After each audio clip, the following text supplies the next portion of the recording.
Yesterday, CL4L slew a titan in the form of C9BC major champions and put themselves one step closer to the unthinkable, a Tier 2 NA team making it to Montreal.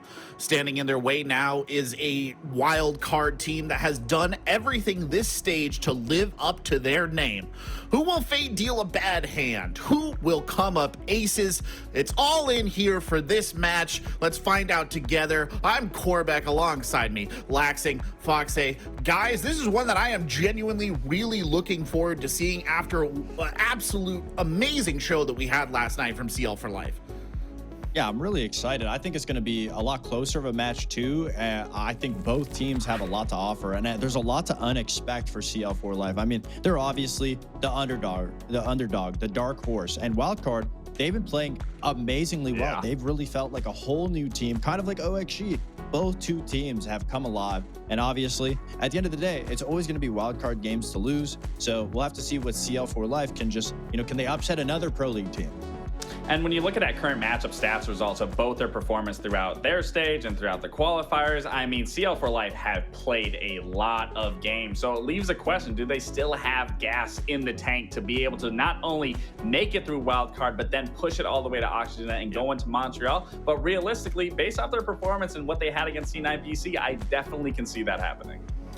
Well, obviously the CL4L roster, if you've been around the Tier 2 scene in the NA, if you've even been in the Tier 1 scene, you've heard these names. They're good players. They're incredibly talented. I mean, we saw that on fine display last night.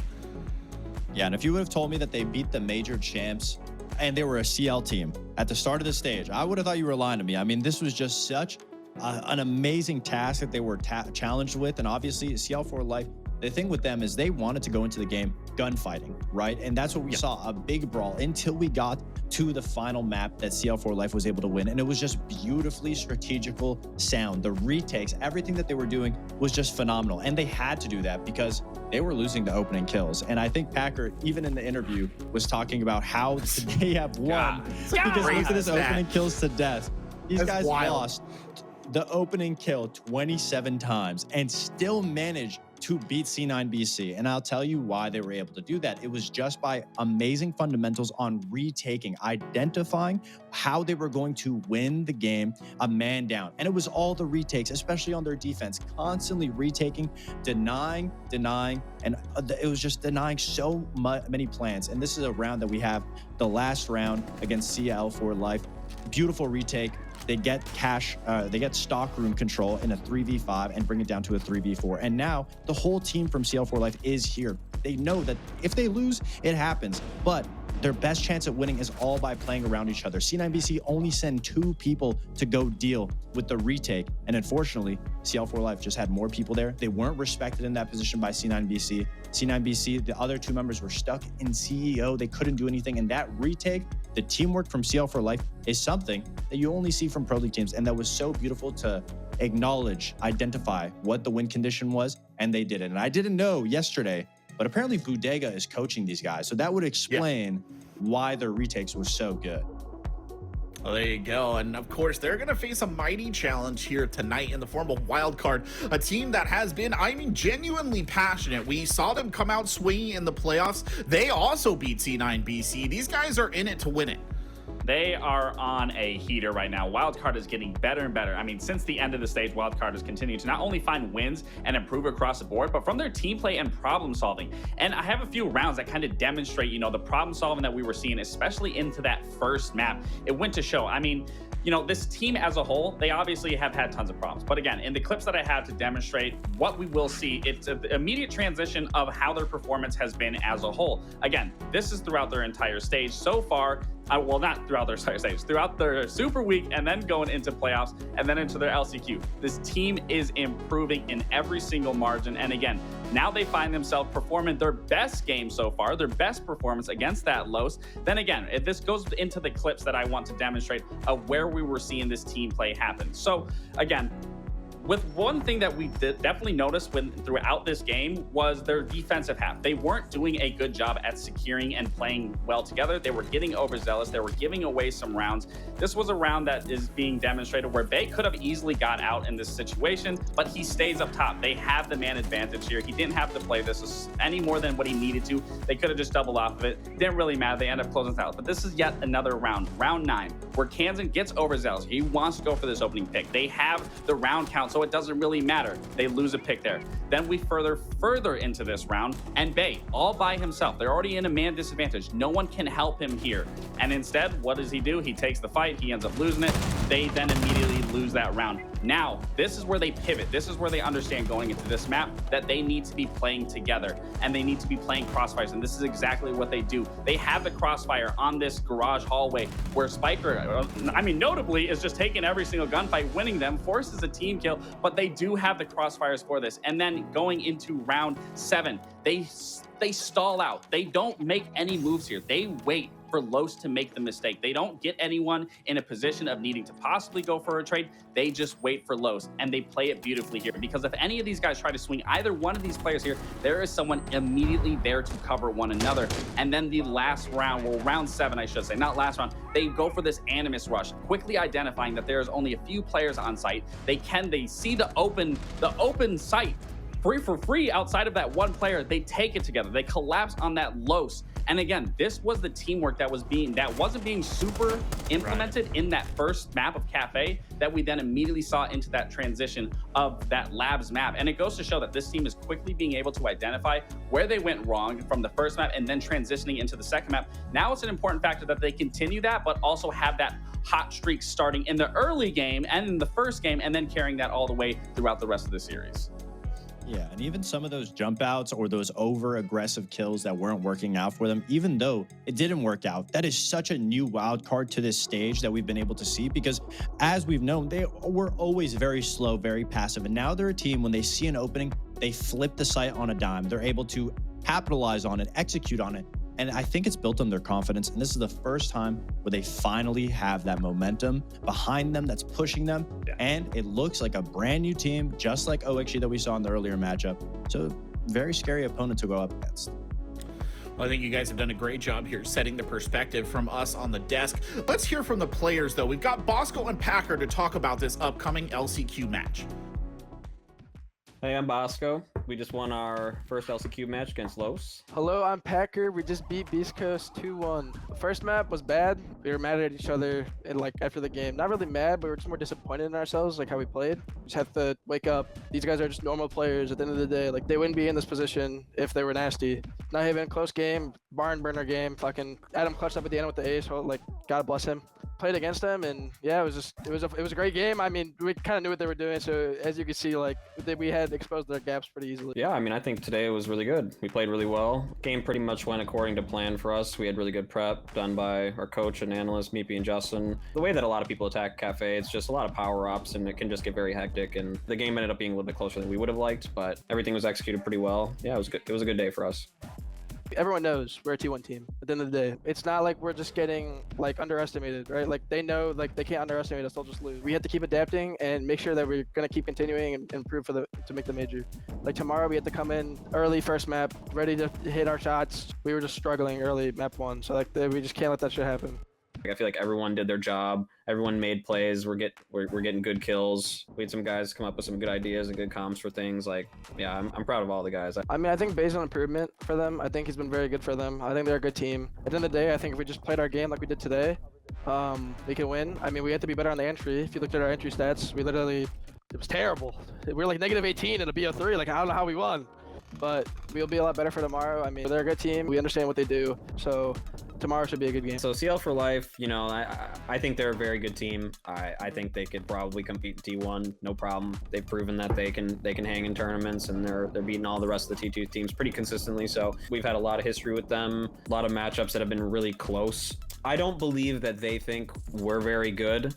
I think that they think they're better than us and they should be, you know, in Pro League over us. So just for us coming into that match, we would want to really show them that they're wrong about that. Not have it be such a close match that we've had in the past. We would just want to be looking to run those guys over. We beat Beast Coast. Our goal is to make the major, right? Like beating the major champs is the first step in the right direction, right? Shout out Hot and Cold for saying that we've been in T2 for too long and that we shouldn't be in Pro League because of that. Shout out him. People should be given chances even if they've played for long. People can improve. Shout out him for giving me a little motivation. I mean, that's why I probably top fragged on Bank. I mean, he stood no chance. But yeah, I mean, that was just fun and this is just great. So I'm excited for tomorrow. I mean, job's not finished, right? I mean, tomorrow's going to be a burner of a day where we're playing 2 series against 2 very good teams, regardless of who we're playing. I think every team left in this qualifier is very good.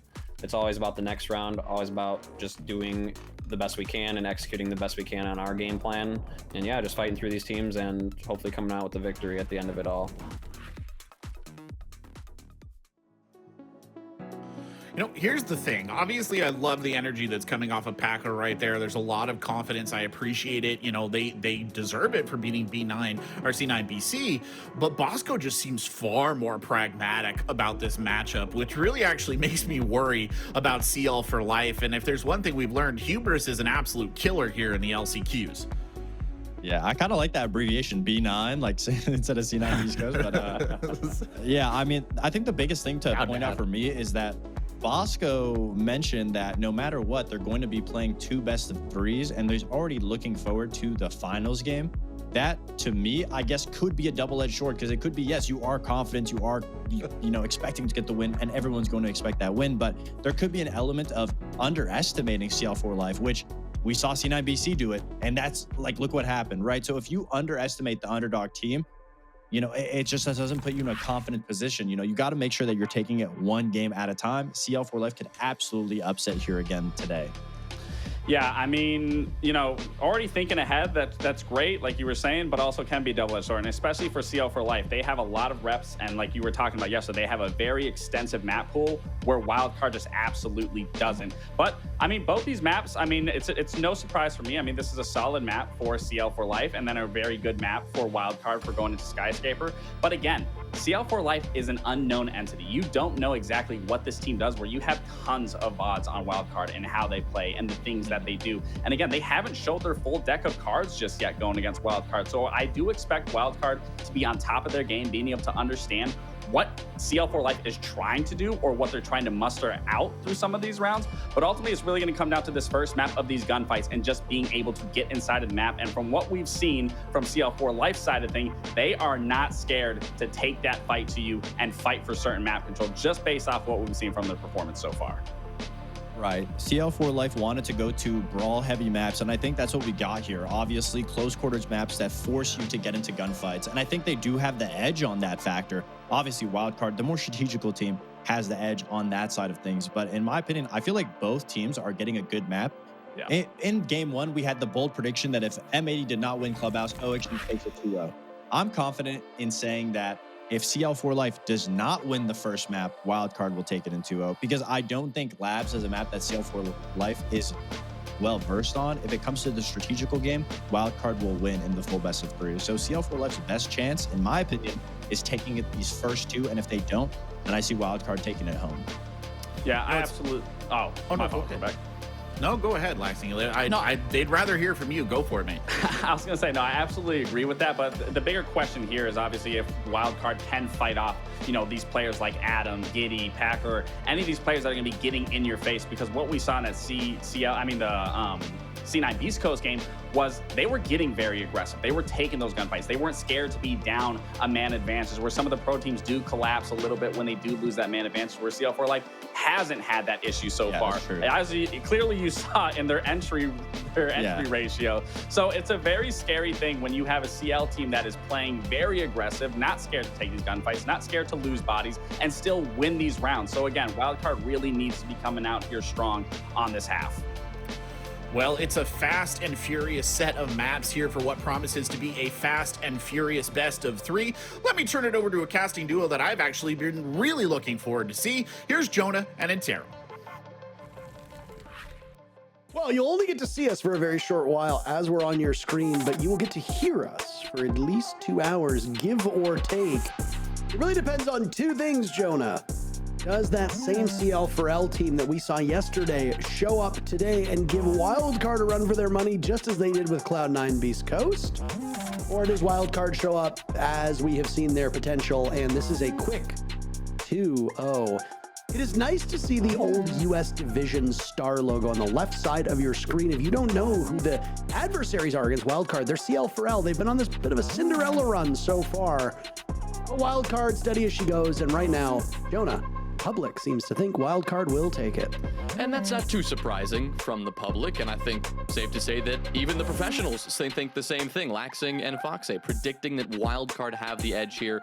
Hard to bet on the T2 team taking on, the 2 seed in this LCQ. Wildcard against, of course, their CL for Life, Challenger League for Life competitors. If you aren't familiar with CL4L or haven't heard that name before, that's not too surprising. That is a recent rebrand. They lost the Makers name after that organization, of course, no longer supported this team in Siege. But without that Makers banner, they still are that same core. And we've seen this team tear up the T2 scene for a while, Parker. This has been a team that has dominated and has largely been considered the best team in T2. The last time these two teams actually faced each other was in a Pro-Am environment, Element 3, during the offseason, and we actually saw, at the time known as Makers, this team beat Wildcard. Obviously, little different team on both sides of things. You've got Bay, new on the roster for Wildcard. On the other side, Tristan and Adam joining things for CL for Life. But still a notable result proving that, yes, T1, T2, that discrepancy exists, but this is a team that is here to play. Yeah, I mean, that old Makers team made some serious noise, and I think if you look at the way that they all played, this could have been a pretty decent team in the NA League, right? If we had 10 teams and this was the 10th team, I don't think they would be that far down compared to the rest. I think they would be able to hold their own absolutely. And as we saw yesterday in their matchup, they showed that they can get things done against a defending major team.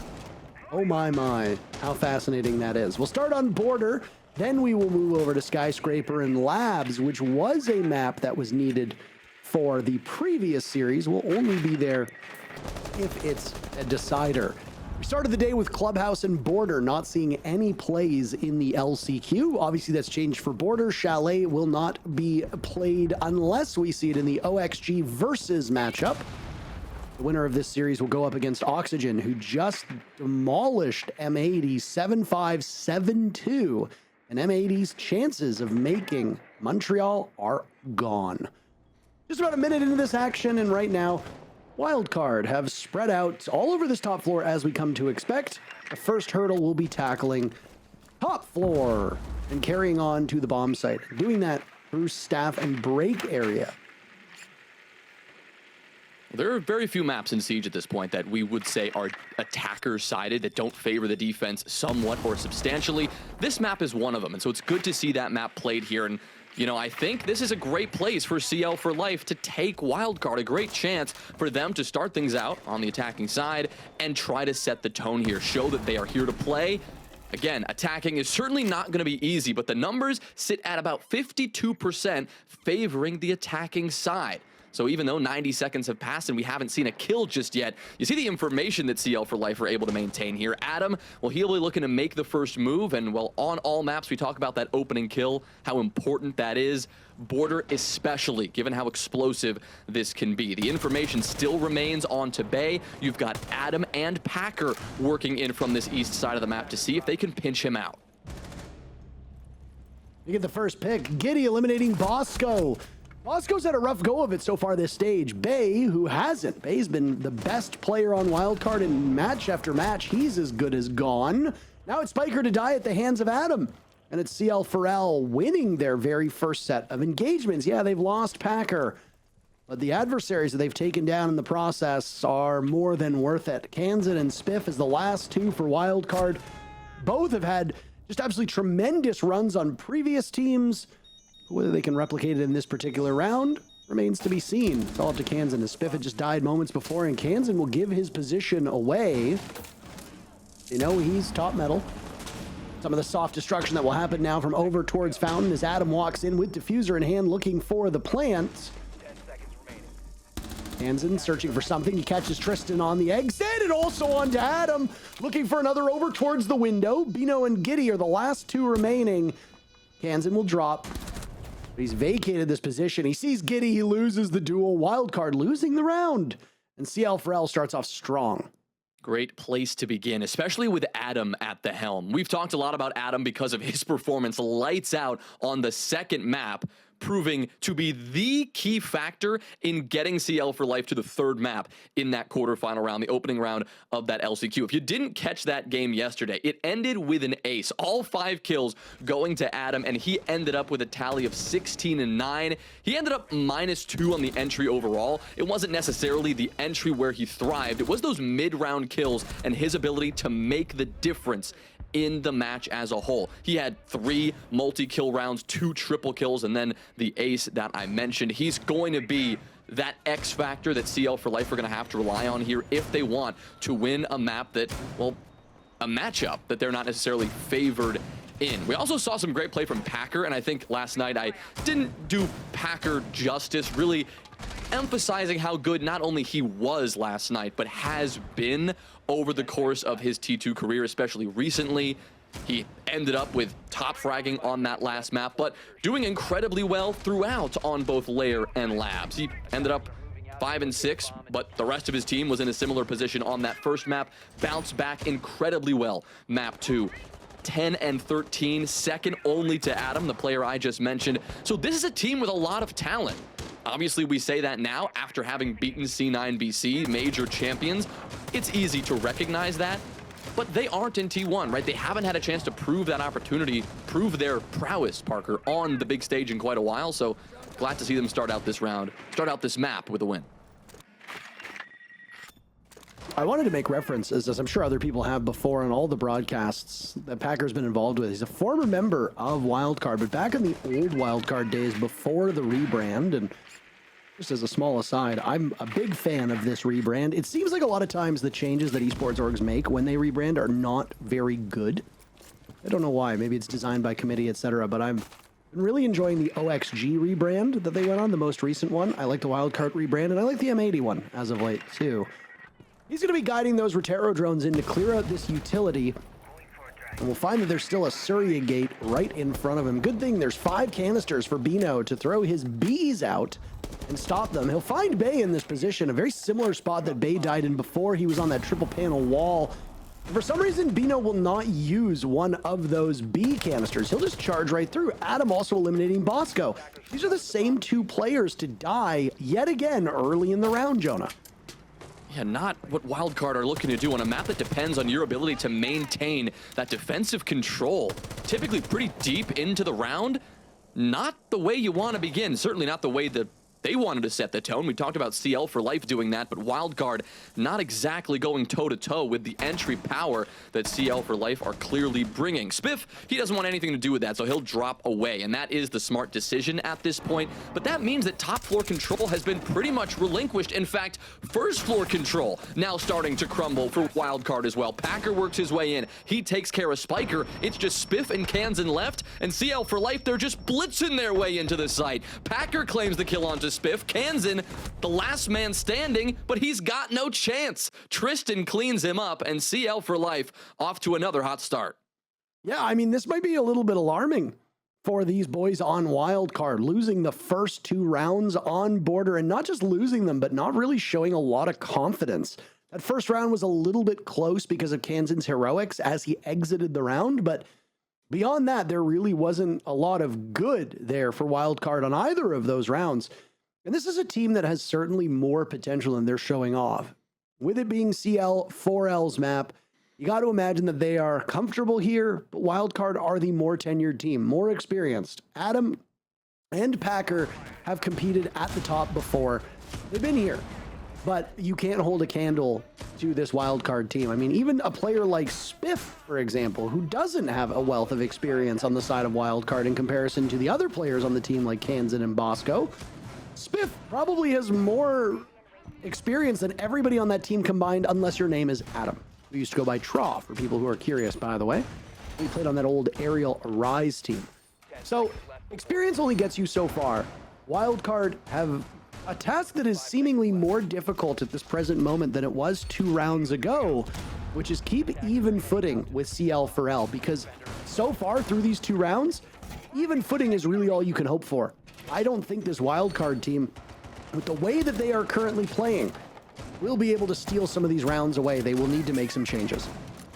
And looking to see what kind of changes they do make going forward. The introduction of the dock is one of those. Kansan bringing that out, but more, I suppose, importantly, you have Bay bringing out the Scopos here. So those shells, such a vital resource on pretty much any map, but very helpful when you want to try to maintain control of, well, the site and an extension at the same time. Bay has the ability, you're seeing him right here, challenge those entry players, but when that pressure feels a bit too much to overcome, he can quickly back off and literally just jump back to the site. You see, thank you, our amazing observers showcasing that, but jumping back to the site itself, or down at least into bathroom right next to the site. So very good to have that kind of utility, that kind of resource on a map like this, where you do want to contest those entries from the attack. And it seems that despite the lack of success that Wildcard have had in doing that now through the first 2 rounds, they're still trying to apply some of this more in-your-face pressure. It's almost essential on a map like this, and you're seeing Bay do that, but he is going to get taken out.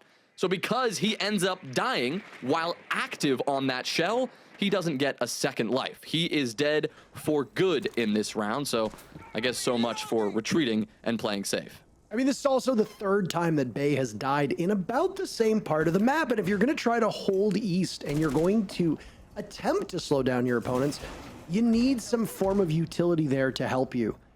Bay is just playing operators that either they have persistent utility, which the Scopos does and the Aruni did previously, or he's just trying to win gunfights and direct engagements. Now Kansan, who has lived to the tail end of the previous 2 rounds, is gone a bit early, and the 3 players that still stand on Wildcard have just 2 kills now amongst them, as Spiff goes for the drop and gets 1 pick. Bosco has an idea as to where they are. He doesn't know that there's another player nearby as he takes down Adam. There goes the striker. And suddenly this is a much more winnable round for Wildcard. CL4L want to play on their own pace, and Bosco, or Spiker rather, walks right into Bino. He's as good as dead. There's only 2 that remain for Wildcard, 3 still for CL4L. They'll now hit the bomb site, Jonah. 30 seconds left.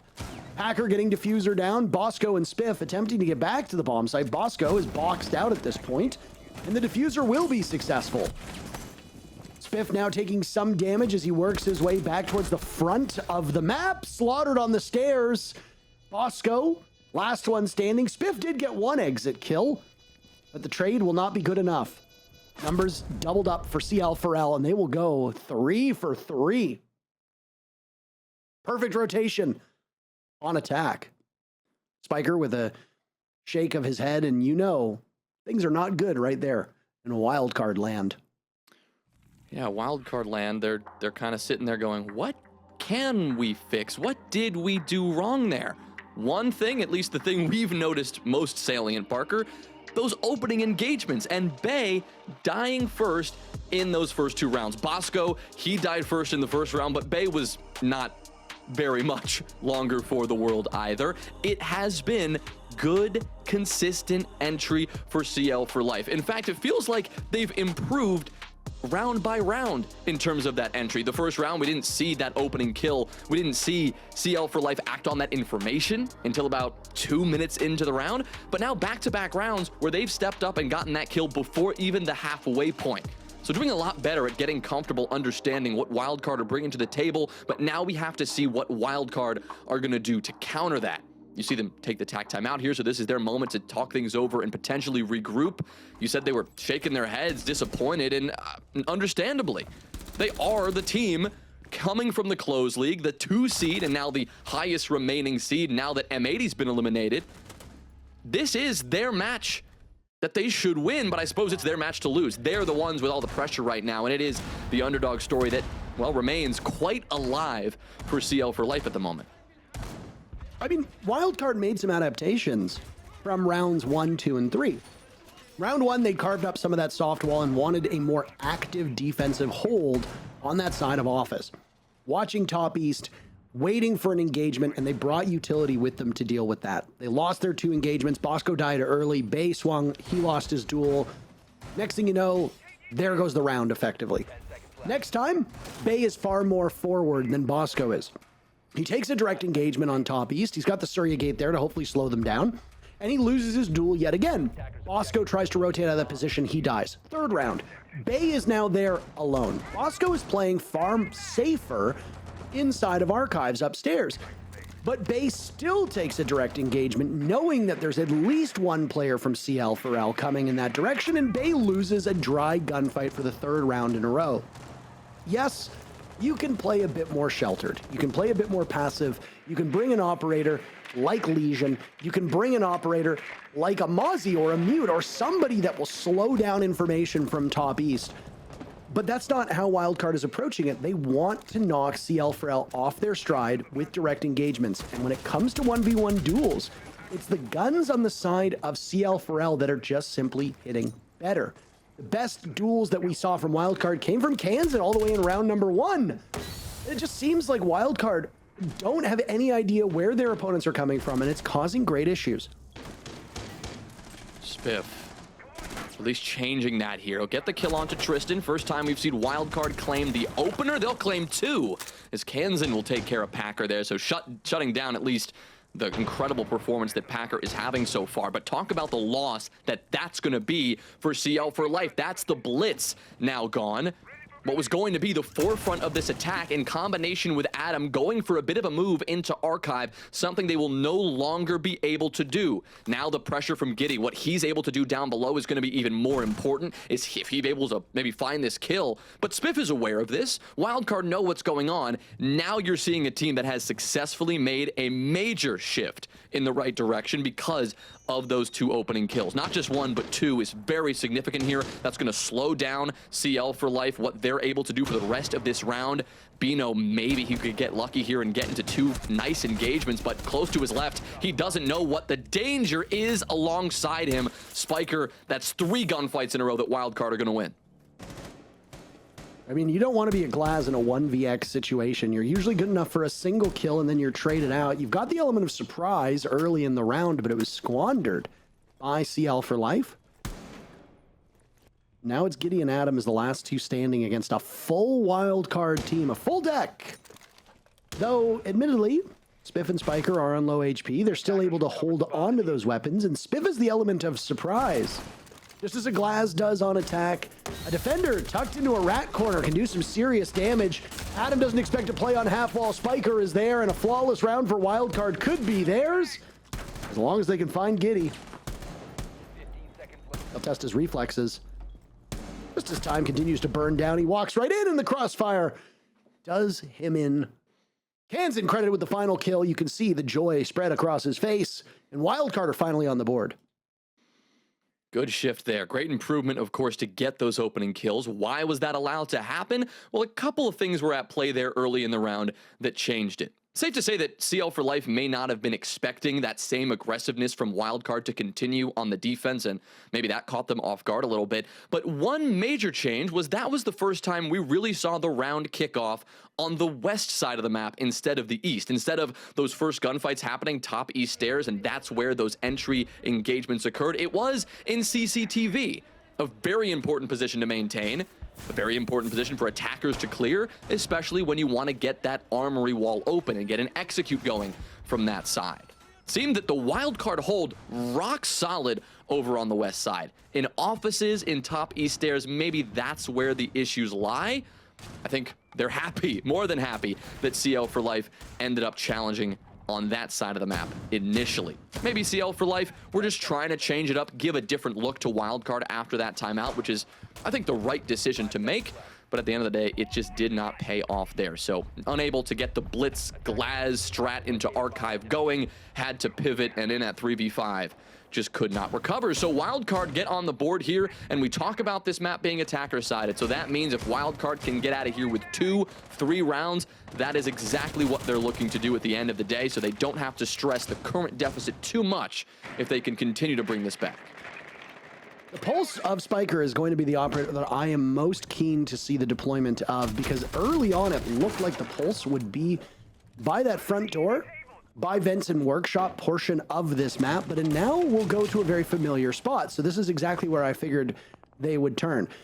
Put them over towards the 2 doors that lead through Passport, and then over towards Jail. Hold this map control and give information for the players that are also playing above. The problem is that you don't have enough reinforcements to keep the Pulse in a safe spot. So Spiker lasts long enough for a single Rotero drone to hit that Passport wall, and he is as good as gone out of customs. Now he can go into maybe a safer spot, position himself over towards Bathroom. He can watch Archives above as well into Office. It'll be relatively safe down there, assuming that enough reinforcements from Wildcard have kept him in that position. But you've got to account for the fact that this entire wall from Vents into Workshop has been barricaded. This is quite the investment by Wildcard. And CL4L, they might just want to cut right through it and rush the bomb site. You've got 90 seconds to figure out how they want to go about dealing with this diffuser in the hands of Bino. If they do want to get more aggressive and go for, like you said, Parker, a bit of a rush, it is something that Wildcard should be aware of thanks to the Pulse. I mean, you mentioned him right off the bat. They have that additional information about where this attack is coming from and should have just an extra split-second heads up of if that push is coming through and where, most importantly, that push is coming through. Still, the phase of the round where we're going to see CL4L transitioning that map control into an actual push. We saw Packer there with those Rotero drones, making quick work of those castle barricades, now giving Adam that extra footing onto the map he needed to not only make his entry into the map, but begin the oh-so-important soft destruction on the ceiling of the site below. But here's the information that we mentioned. Spiker knows exactly what's going on up above. He can see, maybe not physically, but with the heartbeat sensor, he knows that someone is right outside that teller's window. That is not going to be a surprise like Adam thinks it might be. Bay obviously very unhappy with that one. Bosco falls as well at the hands of Giddy. And the Pulse, while maneuvering back towards Bathroom as we had anticipated, well, you can call all you want with that cardiac sensor, but you need bodies to actually execute on this defense. Another one will hit the dirt. It's Spiff, gone. Spiker will have to take matters into his own hands. Diffuser going down, Nitro Cell tossed out. It's good enough to drop Bino. And with 4 seconds left, Spiker quarterbacks. He can't get it done. Adam charges him. And what a mess inside of the bomb site. That was so close for both teams. But it's CL4L to win the round. Look at Packer. He knows how close that was, but he's feeling good. This is a team that is ready to play.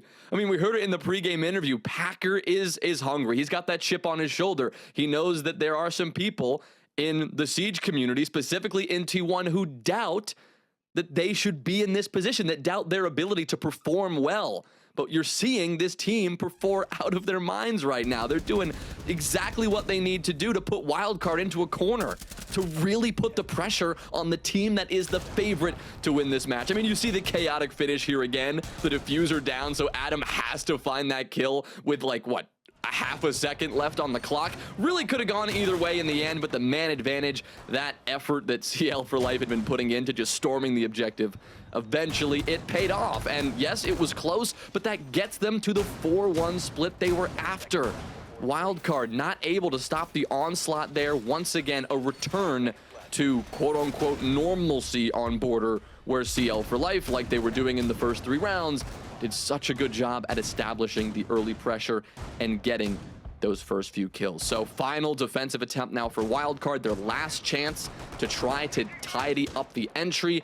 Bringing out the Mira here again from Kansan this time instead of Bosco will be a nice change to see. I mean, you have some presence up above and it will help extend that hold and give you some information to work off of there. But as much as we gassed up the potential information gains that the Pulse would be bringing Wildcard, the information in that last round, spot on for CL4L as well. Well, it's a really ugly start for Wildcard. Used their timeout, they've mustered a single round, and as you can see, Bay 0-4, Bosco 0-4. Obviously, somebody like Bosco going 0-4 is not particularly detrimental, but when he is playing on roles that are designed to last towards the tail end of the round, it's never very good. Maybe he needs to play more sheltered minutes while he helps call for the team. Bay is the bigger story. He has been far and away the most aggressive and the most successful player on Wildcard when it comes to that aggression. And he's often in very dangerous, risky positions. We saw how he tried as he might through those first 3 rounds and come up empty-handed. And things have not really improved. Now he's in a suicide spot where he basically won't be able to get out of here alive once the pinch comes in, unless he pops the hatch. He needs to be able to do it before the advance arrives. Candela's over towards Fountain Smokes as well. There's that Spiker behind the mirror window who can give information. Bay dies yet again. Completely unsuccessful at holding map control. And immediately Wildcard are on their heels. Bay is going through it. 0 for 4 on the entry, 0 for 5 overall. CL for life with this control, trying to get something going here, but Spiker, you see him fighting back, doing his part here.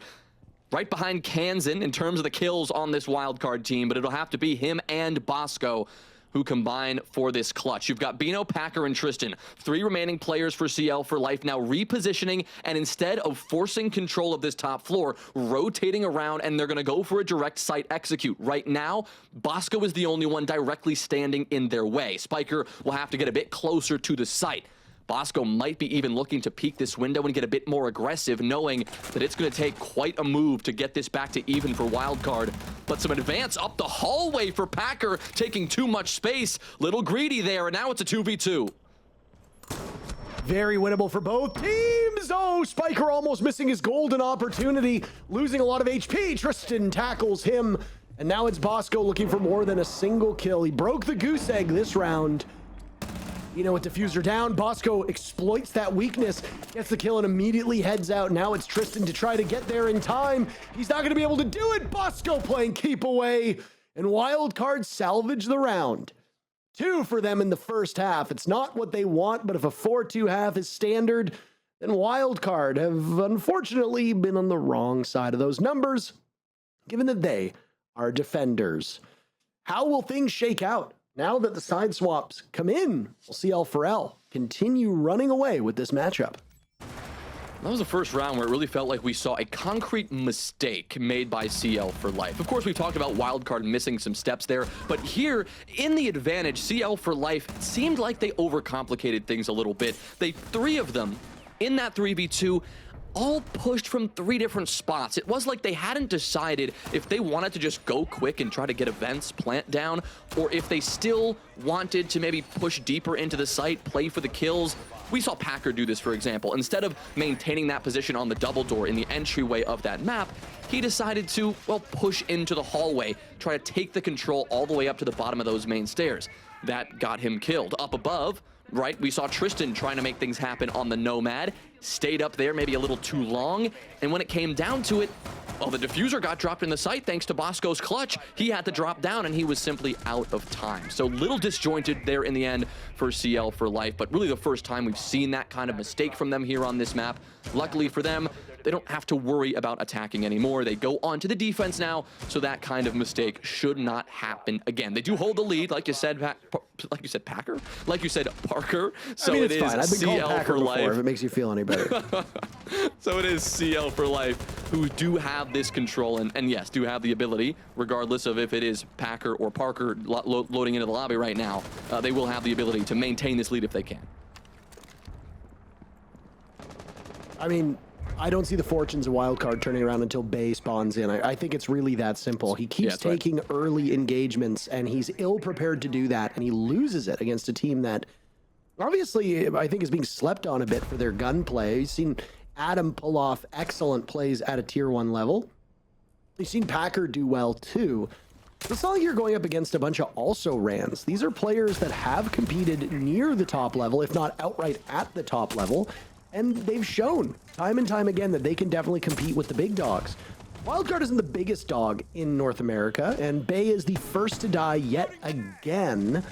But, I mean, you still are a tough team, a tough opponent, a tough adversary. CL for life shouldn't be manhandling Wildcard the way that they are on this map. Bay going 0-6 is just tremendously awful for his role. Adam dies to Spiker, who finds an opening over in top east. And that prompts the rest of Challenger League for Life to back away from their position and seek salvation closer to the bomb chassis, but they've already got the Twitch out of play. That means a lot of this gadgetry on the side of CL for Life will be safe for the remainder of the round.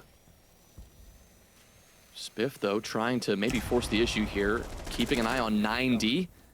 You have someone like Giddy who's also swinging here. CL for Life making active rotations outside that armory door as well. Staying active, that is very clear. That rotation, though, does mean that Giddy is no longer in that position over in CCTV, backing off towards the objective itself. And you can see all 4 bodies lie near the site.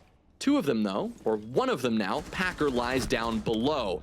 Giddy, trying to take that fight and losing it to Kansan, who was ready for it. But Packer, again, the back and forth continues. It's a 3v3 as CL for Life are able to equalize, and Wildcard, now they group up on this armory wall. 1 player in 90, 2 outside the breach, looking to make their move in from there.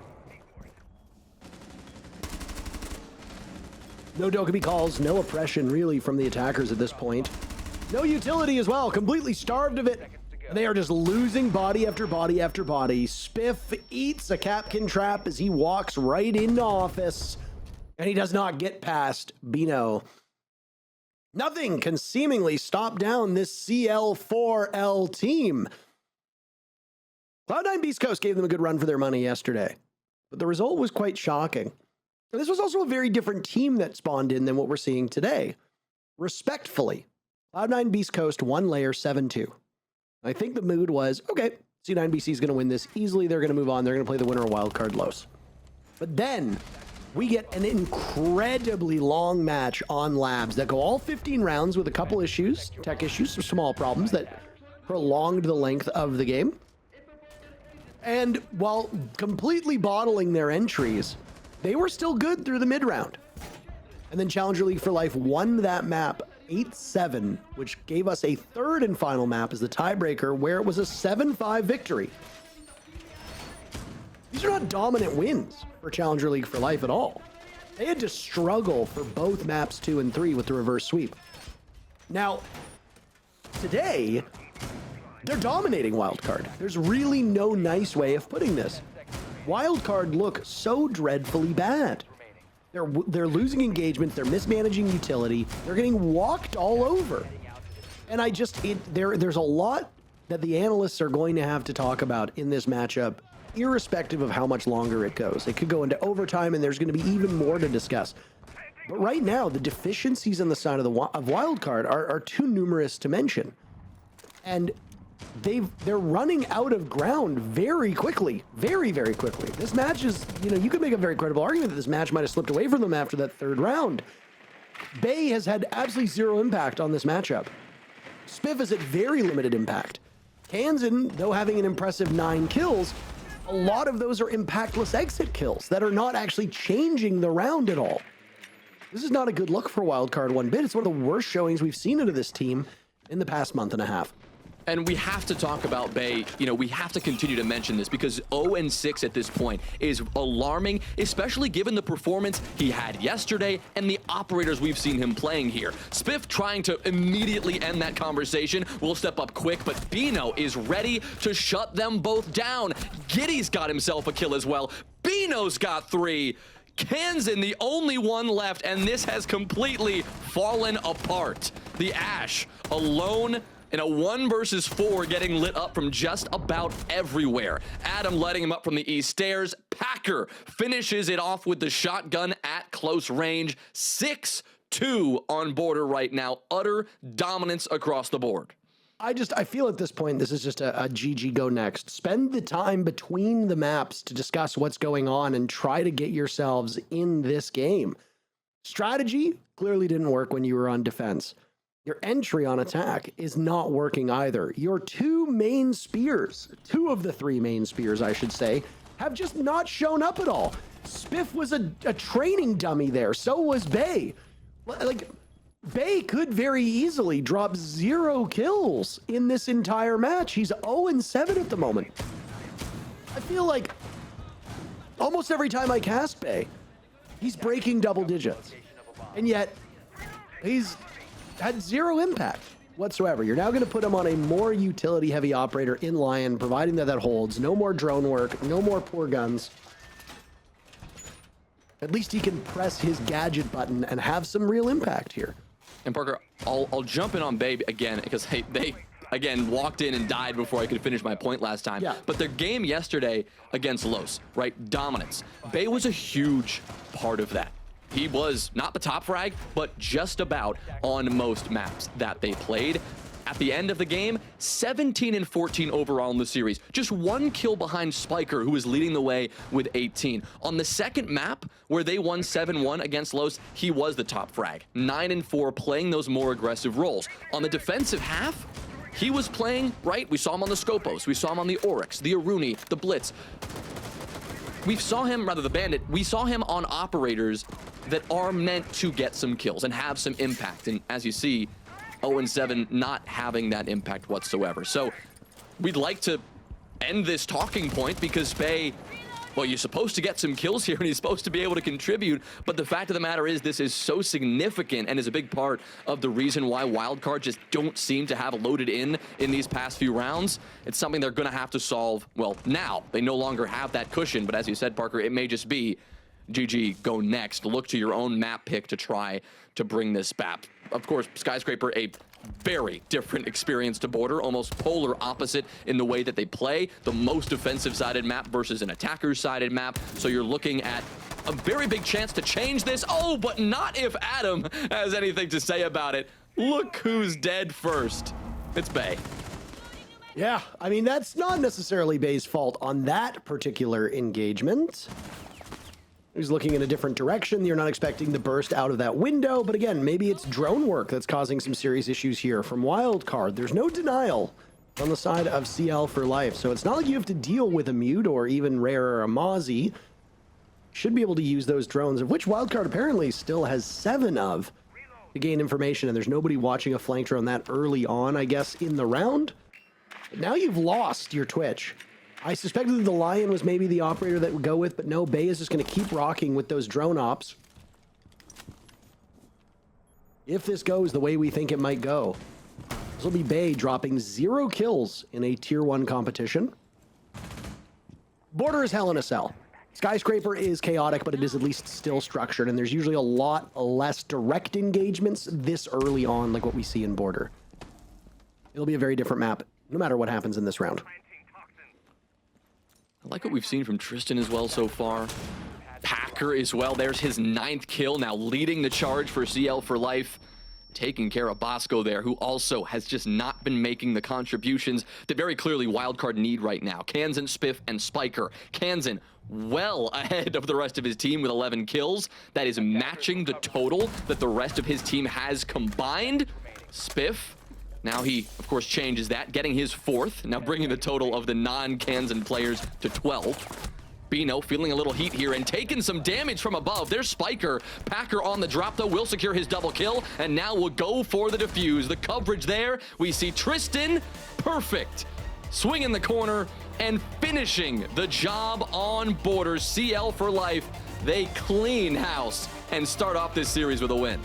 Admittedly not the strongest map for Wildcard, but really, even with the map going the way it did, it was a disappointing performance. I think Spiff finished with 3 kills, maybe 4. Bay finished with 0. You cannot combined go 4 and 16 on 2 of your main fraggers. Kansan showed up, but again, he was often left in unwinnable positions. So where do you even begin to diagnose these issues?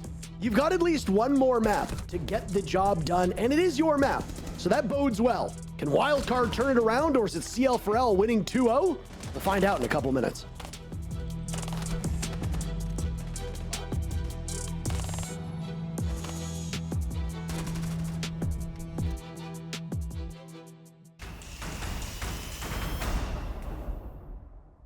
Got to hit a Legion mine? That's front. That's, I think. like, that's small. They're gonna drop small hatch. guys. Walking through middle. Yeah, drop. On the boost. I think they're both here. Last one's planning. Planning. Nice shit. Fuck him out. Let's go, G. Fuck him out, baby. Good shit, boys, good Too shit. easy, bro.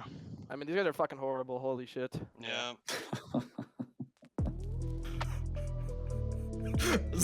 Sorry, folks.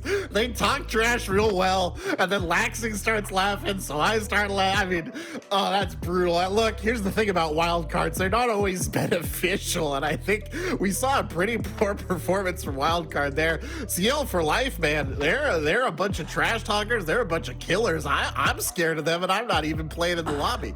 Yeah, you know, I was a little worried, especially on this defensive half, given how we see how well CL4 Life just plays, their aggressive play style. They were forcing Wildcard out of positions. They were catching them rotating. They were playing a trade game really well. They were getting the man advantages a lot of these rounds. They were just applying the pressure literally on every single front, using the util effectively, using the crossfires. They were using the map to the best of their ability to really close out this game. And I mean, again, that's exactly what we saw from the C9 Beast Coast game. But for Wildcard, I think they kind of went into this underestimating how well this team actually is, because Los didn't really put up that much of a fight, so they didn't have to work as hard. I don't want to take credit, I don't want to discredit their performance against Los, but it definitely was not a matchup like they are getting now against CL for Life.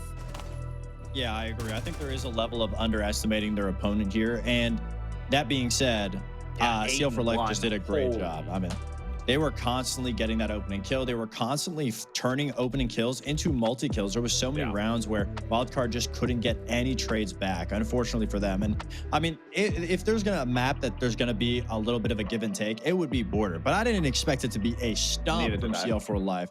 Now, I thought maybe Wildcard could definitely lose, right? Because CL4 Life just did a really good job at taking a big part of the map, getting that opening kill, and then just constantly, they were so elusive, it was hard to keep track of them, and then they just weren't giving the opening kills back. And I think Wildcard, I mean, besides the the bad performances from some individuals, it just didn't look like they fundamentally are confident on a map like Border. Just say the name. Just say it. Bay. I was gonna say it. It has to be said. Bay not having a we've seen Bay every single game performing.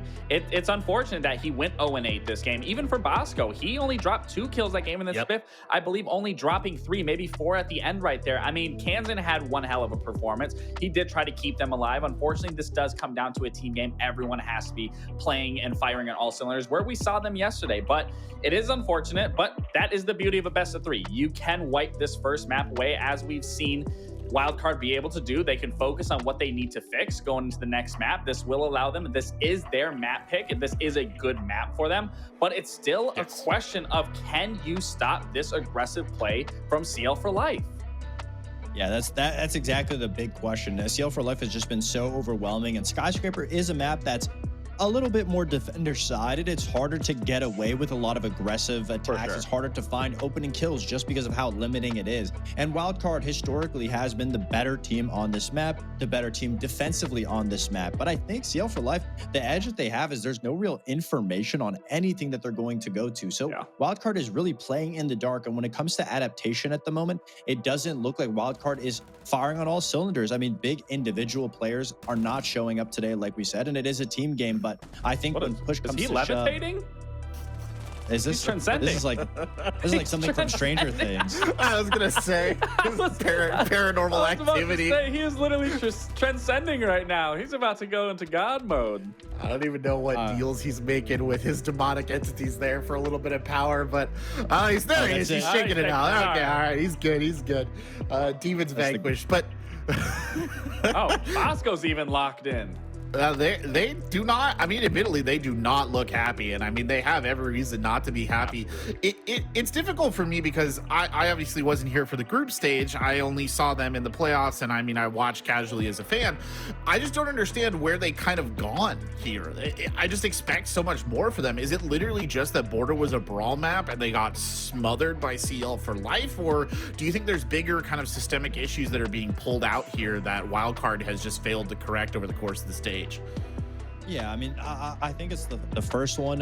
Just like how big maps don't play to M80 strong suit, I don't think frag-oriented maps play to Wildcard strong suit. And we saw that the players that are normally putting up numbers, Bay, who has been a huge lifeblood for Wildcard, just didn't show up. And it just happens because, the strategy that they have on it is not the best. The way that they play off of each other is not how they play on other maps. And also, I think one factor that's really catching Wildcard off guard is everybody talks about Meepy having the 101 pages of strategy on teams and the counter strats of counter strats of counter strats. But against a team that has limited information on it, they've only played bad teams on it, how do you counter-strat anything? And I think this is where we're finding Wildcard stuck in a hole, is they have nothing to prepare for. And when it comes to playing on the fly, I really think that's their weak spot right now.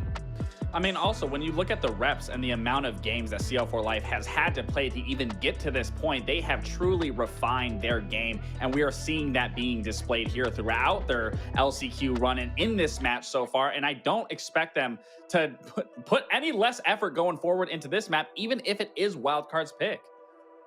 I mean, here's the thing. What's the weakness then in CL4L? You're talking, Fox, a lot about limited information, which I think is a very valid point to make.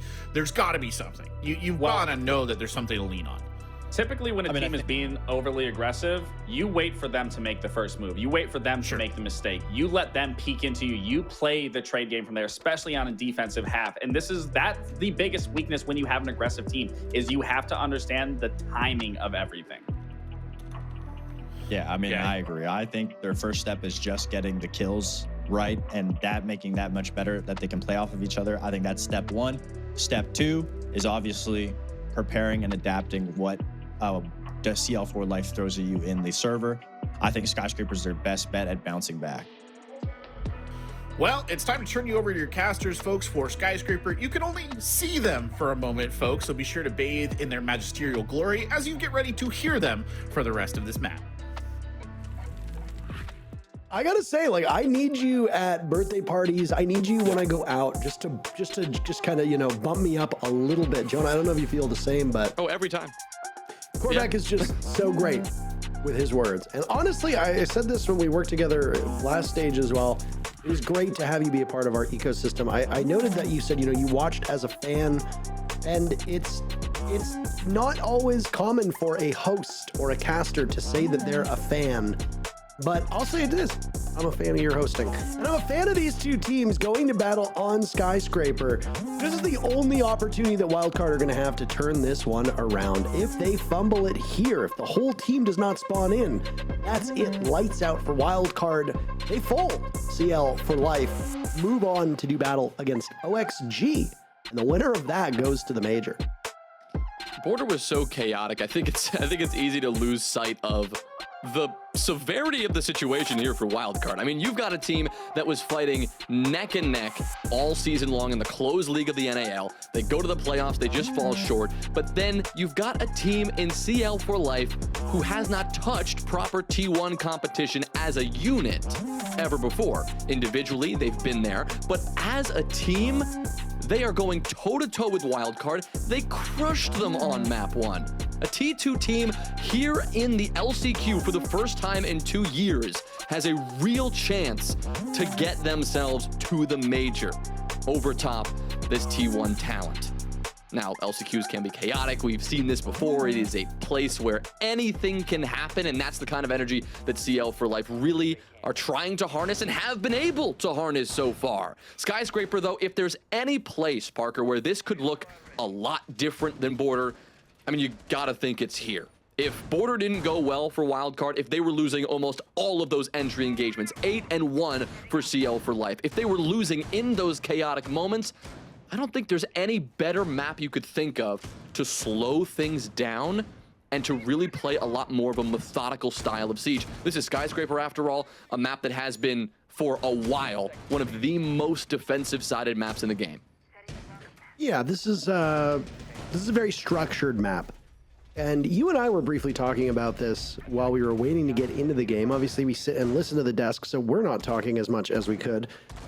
But the one point that I think really needs to be pounded upon here is Wildcard are going to start on attack. If they cannot use their utility to get early picks, if they can't leverage their utility correctly to get an opening in this map, they are going to be in serious, serious trouble.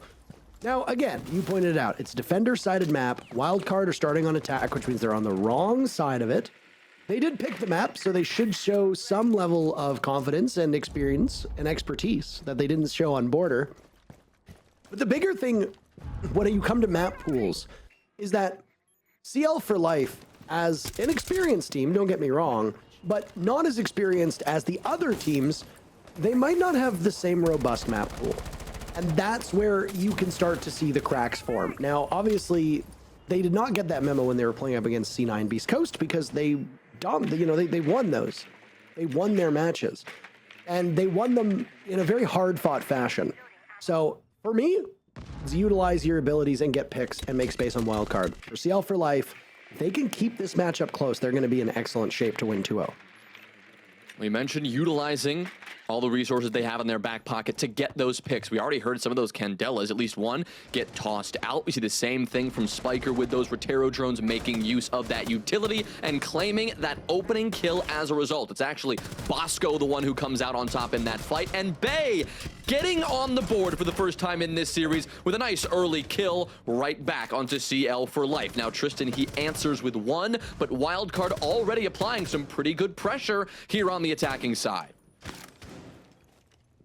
Right back. That 5v3 advantage that a lot of teams tend to have is oh so deadly. Bino's been dropped to remain for Wildcard. Tristan is the last player still upright, and Wildcard already off to a much better start. Tristan far enough back. He's not able to retrieve Bino at this point. He's just playing by those back stairs.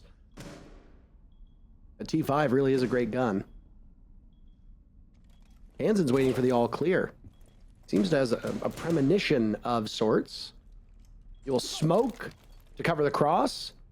Does not draw out the lesion. Oh, he misses the opportunity. A blind fire from Tristan through the smoke. Bay is still upright, and he will close on in as the bullets were going to fly. Tristan doesn't really have a lot of information. Hansen picked back up. Bino will bleed out. The Ash crosses, and this is winnable. No, but Hansen shuts the door at the final moment, and Wildcard take the first round.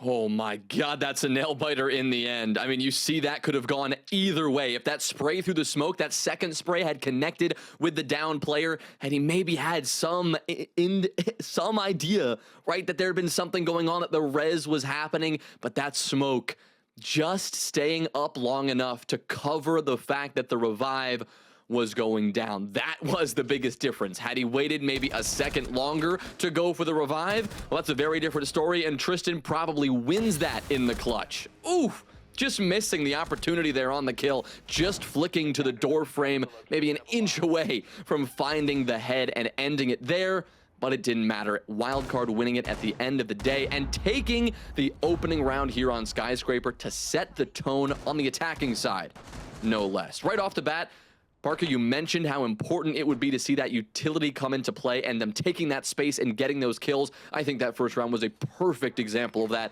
between the Candelas, the Rotero drones using the Selmas to open the wall. They methodically, periodically opened up every single avenue to the site that they needed to get the kills, to really get things going. It still was a very, very close matchup, and again, that key to victory for CL4L is to keep these rounds close. Well, what is closer than a 1v1 after Kansan been brought back from the dead? It was good thinking from Wildcard to get Kansan back up. He's a great player. And he's got a lot of bullets in that LMG, where he can do some serious damage. Now, though, they will begin their assault over on the other side of the map, the other top floor bomb site. Skyscraper has 4 sites that can be played. That bedroom bomb site down below doesn't see as much play as the other 3. Well, depending on region. It's seen in Brazil. But here in NA, it tends to be the redheaded stepchild of the bomb sites. Hold on a second. Spiker is just in the site. He's found an entry. He's walked on in. He'll try to outduel the Azami. Bino dies. Spiker's traded out as well. Bay with already another kill. He's up to 3 just in 2 rounds. Far exceeding his total of 0 in the previous one. Hansen dies to Packer. Giddy gets a kill on the Spiff before getting traded out by Bay, who finds kill number 4. Bay and Bosco will now need to work together, and they will have their work cut out for them. But they've got a lot of time to execute this, Jonah. 90 seconds still remain. Yeah, good bit of cushion here. They can even take the time to send out a drone, get some information. That's exactly what Bosco's going to do here. You see the utility they still have in pocket. Not that they need it. The door to the site, this wall is already opened up, so Bosco can keep those Selmas in pocket at this point. but Bay is going to really have to step up here because at some point, if they want to get this diffuser down, it is going to be Bay, the only gun up in the lobby at the moment. He gets his triple, but he will not find the quad. It is ended there by Packer on the hold, and a much more confident hold that time across the board for CL4L. Arguably the most important kill coming at the very start of that execute. You have the blitz going into the site, getting denied. Had he stayed alive, had the combination of the Candelas and the flash shield been enough to overpower what I think it was Giddy on the Azami in the middle of the site, you see it right there, this goes a very different direction. But because the first step of that attack, and maybe the most important step of that attack, Spiker on the blitz went down, Wildcard just couldn't recover. Again, you got to keep it close, and a dominant round for CL4L in a lot of ways. I do like how quick Wildcard was to get into the site. They assessed that the actual bomb site was relatively free and clear. So get the blitz into the action. Draw the fire.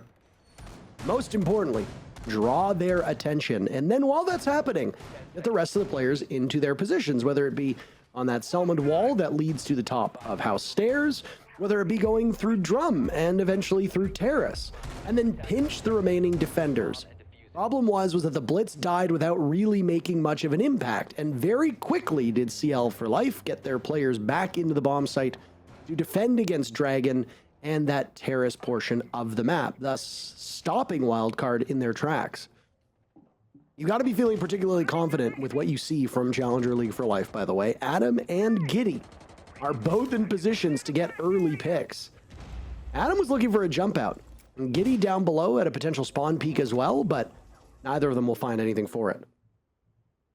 Yeah, and at this point in the round, about 30 seconds in, you don't expect to see that kind of jump out happening. That early element of surprise now gone as this wildcard attack begin to work their way up towards the objective, at least towards getting some boots on the ground in the map to start. Now, this C4 pre-placed is going to be what, well, Giddy hopes could deny some sort of jump in on this exhibition and office side, but it's not going to help Tristan stay alive, that's for sure. The first player to go down here, now 2 of 3 rounds where Wildcard have secured this opener, a much better trend, and already a direct improvement of what we saw from them on border. So we talked about them bouncing back. That's just one important element. Dodging that nitro cell is another, as Giddy detonates that maybe a half second too soon. Bay avoids it. You see the rest of this team dodging the pressure being applied from below as Spiff is able to get around it as well. So they're going to continue to take this space aggressively, nearly getting the life of Giddy as he fades away. Oh, there it is. As he fades away towards the site, it is Spiker who gets the kill. He could not make that retreat. Very much in a panic. You could see the panic sprays as he was harassed by the drone and then unable to get away with his life still intact. And that will kill over half of the round at this point. Wildcard bearing their teeth on these executes of their own map far better than we ever saw on border. And now using utility to flush Bino out of his position as well inside of Dragon. Now he's still in a very powerful spot, but he's lost the shield.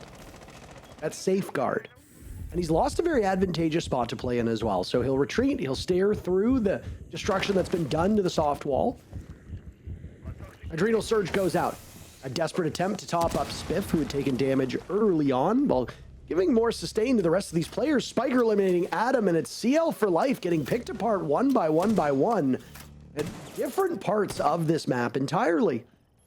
They've done some serious damage, but still searching for their very first pick. They've got information on Packer's whereabouts.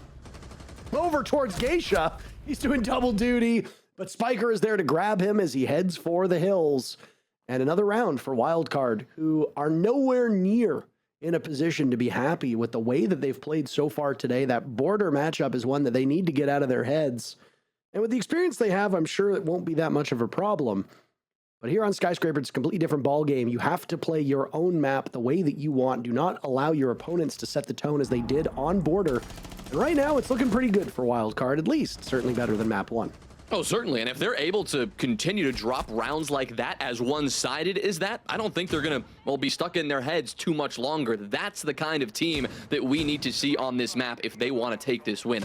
Already off to a fantastic start. Not only do we look at this map and know how important it is to secure those attacking rounds, but you look how one-sided that last round was. Packer, I mean, yeah, got a kill in the end there, but it really didn't matter. A near flawless round for Wildcard as they just dominated on that clear through the top floor, just taking every single defender down every time they tried to peek. Information there, I think, has to be the big highlight for Wildcard, and we saw this play out beautifully as they tracked down Giddy, who was playing, I believe it was the Capcan at the time in that last round. Initially, he was playing down below, had a C4 trying to deny the players jumping in that exhibition and office side of the map. He was unable to find that kill. But when he revealed his position, there were drones all over him, chasing him as he made that retreat back to the site, pinging him actively, constantly, making sure that Wildcard knew where he was. They sprayed him down through the wall and then eventually finished off that kill. Just one example of how good that information flow was for Wildcard in that last round. You don't get kills like that unless your info is buttoned up, your comms are flowing, you're getting that confidence back. So again, we're a long way off from saying Wildcard are back playing like they should, like we know they can, but that last round was a fantastic proof of, okay, this team is starting to get back on their feet. Well, I mean, it's just the comfortability on their own map. Their experience on Border has not been great. Their results on Border were not good either. So, I mean, it's a situation where you fight for every single round you can get, but you probably already know the outcome. I had a suspicion that CL4L would do better than Wildcard, but I didn't think it would be quite that bad for Wildcard, and really it just does come down to the, I guess, the confidence that you can see on some of these players. Bay thinks that he can win 1v1 gunfights against a team that maybe is being underestimated at the moment. It's not going to work out very effectively for you. Good news is that you got a very different Bay on this skyscraper map, and he's been leading the charge for Wildcard.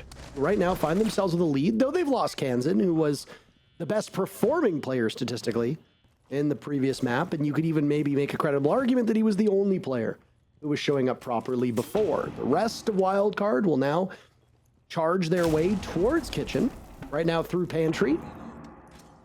Packer is on the flank.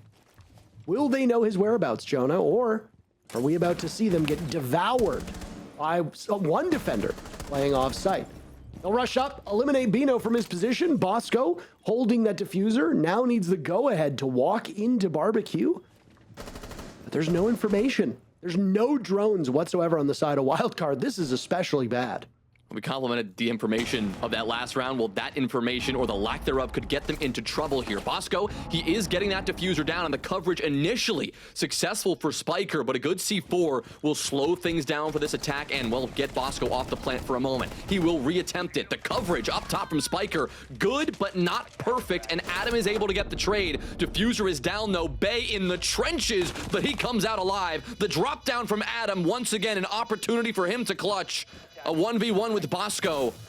Eyes on the diffuser. He'll tease it, giving Bosco an idea of where he is and what's going on.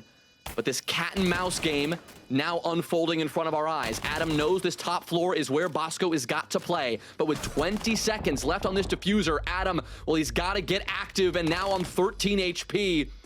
An uphill battle, to say the least. He's going to give up on the gunfight and just go for the diffuse. Just praying that Bosco cannot land the shots, but he is too good for that. Wildcard, bring it back after maybe a little more of a rough start in that round, securing the defuse and securing already their third attacking win here on Sky. Yeah, I mean, real credit to Wildcard for being able to pull that one off with no intel whatsoever. And if you're going to praise Wildcard for being able to bail themselves out of a bad situation with limited info, then you have to give the same credit to their opponents or denying that intel in the first place. CL4L were able to devour those drones on the roam. And I think there's always a misconception, especially with people who are maybe newer viewers to this esport, that roamers are designed to get kills. That is not historically what the purpose of roamers were. Yeah, obviously, if you are playing on a roaming role, it's usually because you are gifted mechanically enough to win engagements because you will often be in harm's way. You are more often than not playing the harder minutes of your team. But the big focus for a lot of roamers, and especially roamer ops that we see that are born and bred to just deny time and stall out, like Alibi, like Vigil, like Mute, if you want him to roam. He was not always a roamer, but now in a lot of ways he can function as one, is to kill time and take away utility. Drones are a very valuable piece of utility. You could even make a very credible argument that they are the most powerful piece of utility that the attackers have access to. So your roam, of course, is going to be centered around hopefully getting a kill or two to set up the rest of your team for an easy mid to late round so that your anchor players don't have to sweat too much. But more often than not, your roamers are there to kill drones, get rid of utility, and waste time. If you can get away with your life intact and kill 3 drones while wasting that minute and a half, you've been very successful, even if you haven't gotten a kill. So for a team like CL4L on their roam, and we saw it, I think it was Packer who got overwhelmed in the previous round. Your main focus is just to kill time and kill utility. And CL4L did that very well, but Wildcard were better in using what limited gadgetry they had remaining and what limited information they had to pull off a successful plant and win the round. Well, this is a fantastic spot for them to be, because 3-1, just, what, 4 rounds in at this point on a map that typically is incredibly defender-sided. I know we've said it before, but worth reiterating, given how well this attack has functioned. I mean, they are looking like a team very ready to go to that 3rd map. They don't want to mess around here, let CL4Life even have a chance at closing this one out in 2. And at least so far, that is working. Now it's the defense who is once again going to try to rotate bomb sites here, try to find some place that feels a little more comfortable for them. This is the only site they've been able to win so far. Now it becomes available to them again. Exhibition and Office, the site where we saw Wildcard attempt a bit of a blitz play, and that didn't work so much. This time they changed that up on the attack, and as a result, the defense will try to adapt to it. This is the same lineup they brought last time, so they're going to rely on the fact that it was a strong hold and that Wildcard are going to have to change things up, and continuing to rely on Packer's ability to lead the charge on this team. Can they stop Spiff, though? I mean, he's the one getting in the map next and trying to take this space. But a good start for CL4Life regardless. I have to imagine with the slingshot that we just saw, this has been droned out, and they know that there's absolutely no map presence from the defenders upstairs inside of Karaoke. Packer has vacated his position. He'll be on the move. Vigil, one of those operators we spoke of that is designed to kill time. They got a pick earlier anyway. Bay on his entry. He's been excellent. Kansan eliminating Giddy. Does that look like it was Bay who actually did most of the damage, but he's not credited with the kill. Down goes Packer as well. Praise them for their map control in the previous round, but it has not been anywhere near as effective this time. They are getting spotted and getting beat every single time. Last one remains is Adam. They know that he's by top of house stairs. You just heard the sound of that DMR. And what can he muster? User will continue to go against him, and Spiff swings and wins it. Wildcard in full control of this map.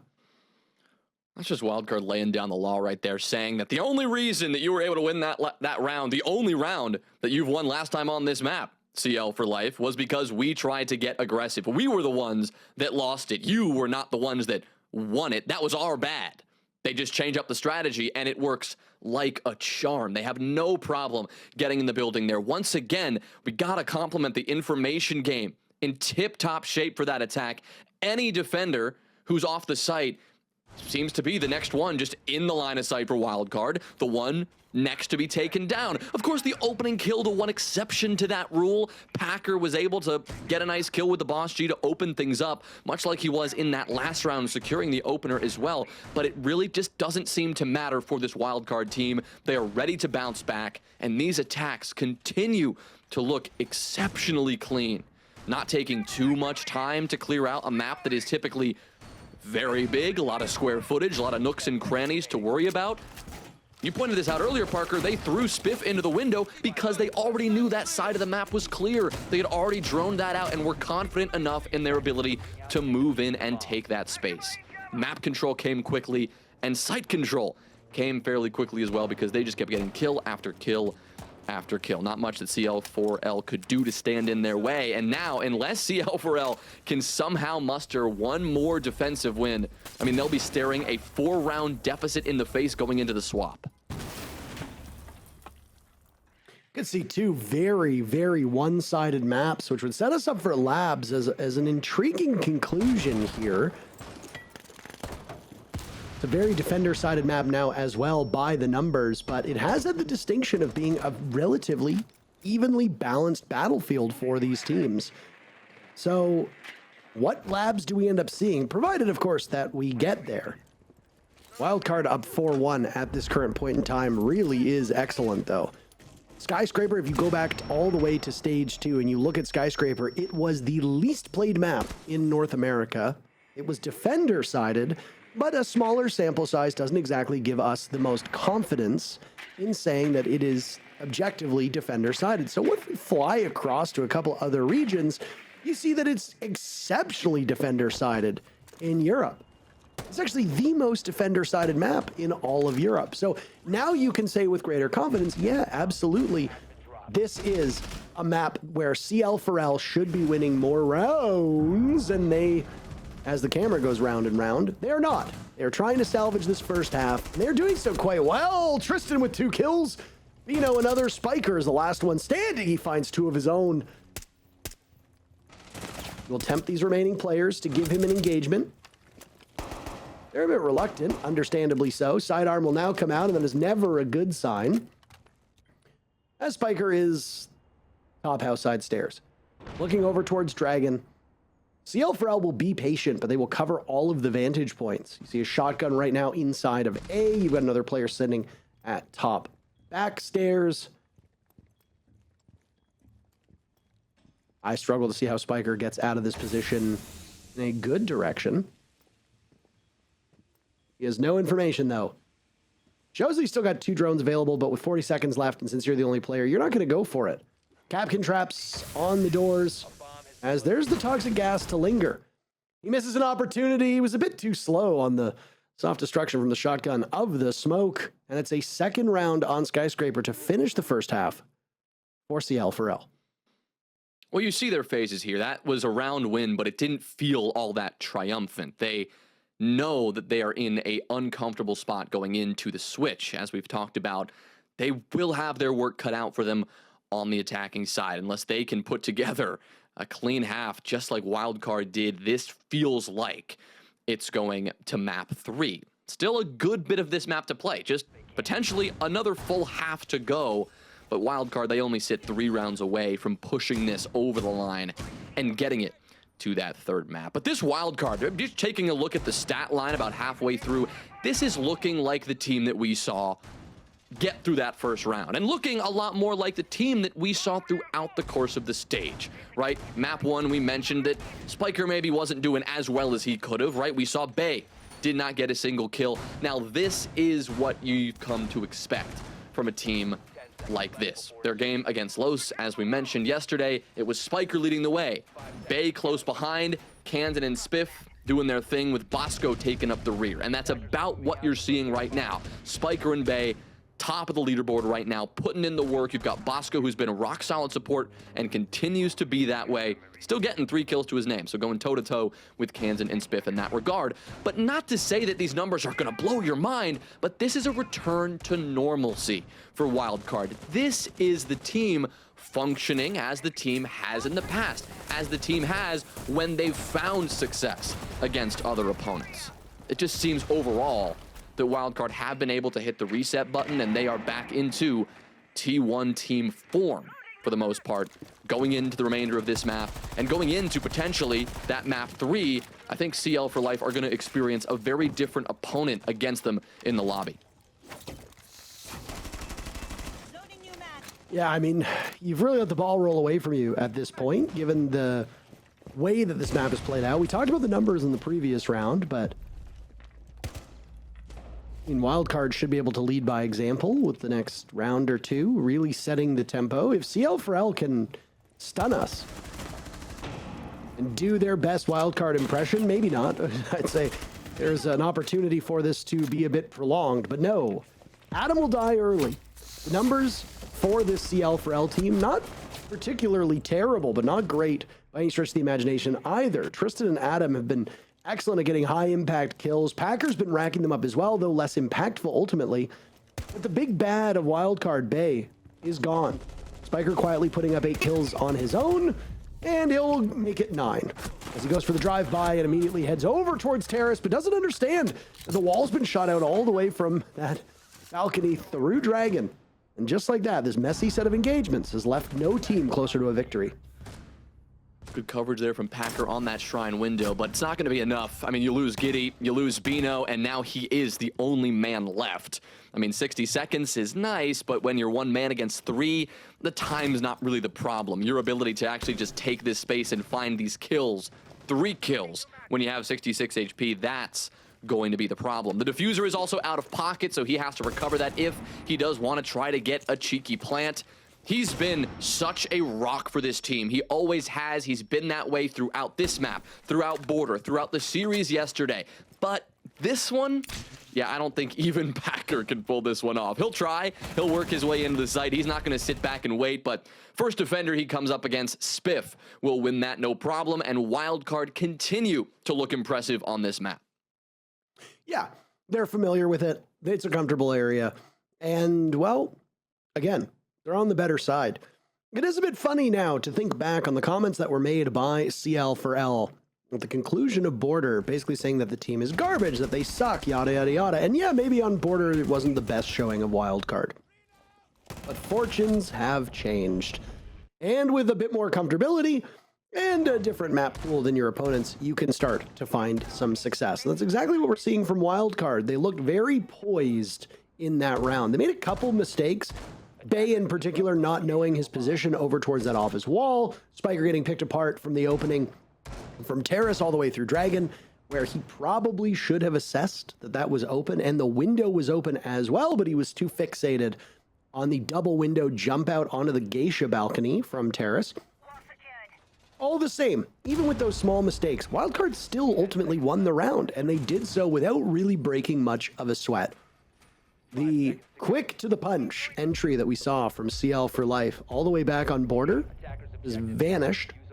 Skyscraper, as we noted, all the way back in round number 1, is a far more structured map. It requires a lot more utility work and a lot more drone work, most importantly. And as we saw from a few opportunities where Wildcard were left with no information whatsoever, drone work is hard to come by here. CL4L stashed most of their drones through that exploratory and discovery phase, so they'll have some information at their disposal, and there's not a lot of operators on the side of Wildcard to block it.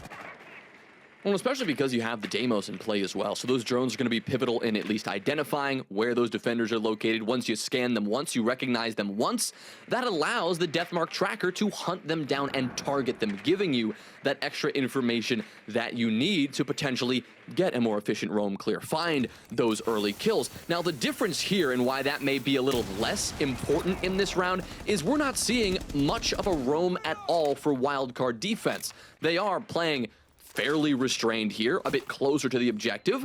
Yes, slightly removed in a different room or two, maybe one player a little extended, but right now, as the pressure does turn towards the site, CL4L, I mean, they're not going to find much in the way of early options to get those kills. I mean, just look at the mostly orange outlines here. You can identify that this team, Wildcard, is looking to just lock this down. They have a clash, right? And that's why they can do that kind of thing with so much success in Kansas. I mean, look at him opening up the round with a great shot, by the way, onto Giddy, who will shut down the Flores. Won't get a chance to use any more of those explosives for the remainder of this one.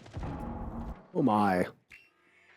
Not great. Another drive-by that we saw as Giddy's been having some very pronounced struggles. He and Bino, in fact, have been having the greatest difficulty, but for Bino, I think that's a bit excusable based on his role and based on his utility work so far. As for Giddy, losing a Flores drone before those Rotero drones can have all of their value be shown, well, that's a pretty gigantic problem. So CL4L are going to have to bail themselves out of a position where, unlike when Wildcard had struggles on attack, this is not an information issue for CL4L. It's just based on utility. And if they're going to just squander a lot of this utility, then it doesn't matter what information they have, as they're going to get picked apart, just as we saw Bay and Spiker do. How about a flawless round to move to map point? That's what it's looking like, unless Tristan can muster up something. Trapped right now inside of Terrace, staring at the hard work that had been done earlier into the soft wall, but he will be bled dry by the Clash, who continues to zap him away, and Spiker will indeed put an exclamation mark on the round, sending Wildcard to map points on their own map and making Nighthaven Labs the decider, looking like a certainty. Yeah, we said this on Border, but this just may be a GG go next situation. Not for Wildcard this time, but for CL for life. I mean, they just cannot seem to find their stride on this map. They couldn't do it on defense, and certainly when they needed it the most, they just haven't been able to do it on the attacking side as well. They've already taken that tack time out as well, so they don't have that.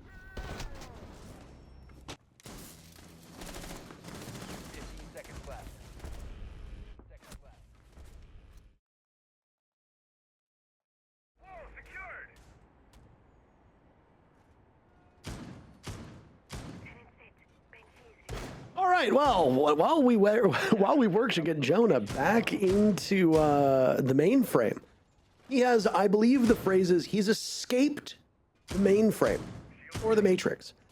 I don't know. I genuinely don't know, because I don't follow that kind of stuff. But we will work on getting Jonah back. You know what the beautiful thing is, chat? Listen to me. Come on in real close right here, right now. When I first started casting 7.5 years ago on a smaller T3 organization called CCS, there were a lot of nights where you had to solo cast while also observing.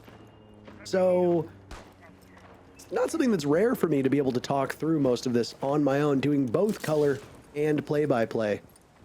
I think there's also jokes that many of you could make about me loving the sound of my own voice, and well, you're gonna have to endure it until Jonah gets back. But alas, in the interim, I'm not exactly sure what's going on here, but it would appear that there have been some minor issues with Jonah. We have Rob Flynn joining us for a moment just to cover this round until Jonah is back from the dead. Rob, how are you? I think I'm in. I was eating. That's my bad. You were eating on a day that you were not set to be broadcast, or on a match you were not set to be broadcasting. The audacity is really something. Rob, have you been watching this this masterclass by Wildcard? I have, but I was watching on the Twitch feed, so I've lost a round. Last I saw it was 5-2, and suddenly I got yelled at to get in here, and now it's 6-2. So congratulations, Wildcard, for winning your defense on Skyscraper. It's not the biggest of tasks to accomplish, but hey, at the end of the day, wins count, and we are very quickly approaching map number 3. I mean, Wildcard has given us a lot of good reasons to think that they're going to take this map in particular. Whether that will translate over to Labs, Rob, is really anybody's guess at this point. No, I did not expect both these maps to be as lopsided as they are. Wildcard have found their first opening. Down goes Tristan, and the hunt for more will continue now, as flashes will be tossed on in. Adam wants something, but nobody from Wildcard is giving him an inch. Oh, everyone for CL4L right now, at the moment, holding station as they did get slowed down by that opening pick. Packer running square into a goo mine as well as the flashbangs start pouring in from inside of Drum. Geisha control will be the next obstacle for CL4L to try and tackle. You can see as Bino makes his approach to the Geisha breach that he opened up himself. He's the man carrying the diffuser. Also be pivotal to the success of the round for CL4L, and he gets one onto Spiker inside of Geisha, opening up the area necessary to traverse the map and try to get to the bomb site. They still have to worry about Bay positioned inside of Drum. And Giddy's been dropped. Bino, holding the diffuser with only 42 HP, finds himself in a very risky position, but Packer is still there, and he gets 2 for his trouble. The numbers now favoring Wildcard, or favoring CL4L. Wildcard technically trailing, but that really hinges on Giddy being brought back from the dead. Bino needs an entry point. He's over top of the bomb site and will have only 5 seconds to get down there. He takes out Bosco on the way down and will find some safe harbor, but oh no! He's stopped by the goo mine and he loses it on time. Half a second faster, and he might have been able to pull it off. But one piece of gadgetry denies a potential plant and gives the map to Wildcard. It looked like the coverage was still going to be there from up above with the super shorty as they traded positions from top to bottom position. But at the end of the day, it's Wildcard able to push on and match the scoreline they got hit in the face with on border. 7-2, 7-2. We're going to need all three. Yeah, it doesn't surprise me in the slightest that Wildcard won their own map, but they have what it takes to win on Labs, or will we see the comeback from CL4L on their improbable LCQ run? One more map remains. We'll be back in a few minutes.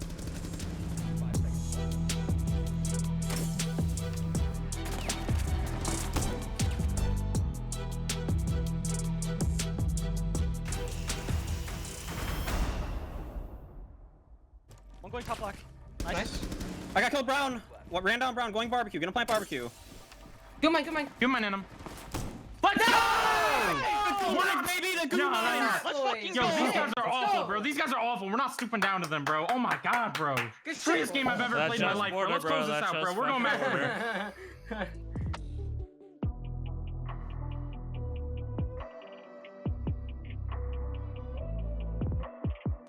Yeah, I mean, absolutely. I mean, these guys, they came alive. That's the biggest thing here is they came alive when they needed to. This was their map, and that's definitely a good result for them. A 7-2, I think that's the best that you could possibly get out of this situation. And something that really stuck out to me, Fox, here was more so the fact when we were talking, well, when Corbeck asked us, what do they need to do in order to muster a win, to have a better performance? I said they needed to slow down, wait for CL4 Life to be making those mistakes, to get over aggressive. And sure enough, on that first half, that's exactly what we saw.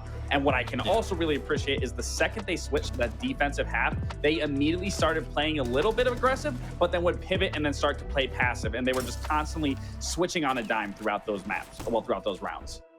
Yeah, I think to simply put it, I mean, Border was just a situation where it didn't play to their play style, didn't play to their attributes. They looked a lot more comfortable on Skyscraper. I think that everyone expected this game to be a lot more Wildcard favorite. I mean, obviously, going up 4-2 on attack, that's the hard job done. Being able to constantly get those rounds, get those opening kills. They were able to manage CL4 Life's aggression. They weren't letting it get to them. And I think the map had a big play in that because on a map like Border, you can absolutely get overwhelmed by the individual picks. But on a map like Skyscraper, it's so much harder to make that happen. So Wildcard, a lot more well-versed. And then once they were able to swap, I mean, we already know their defense is lights out on this map. So it really was nice to see them all come alive.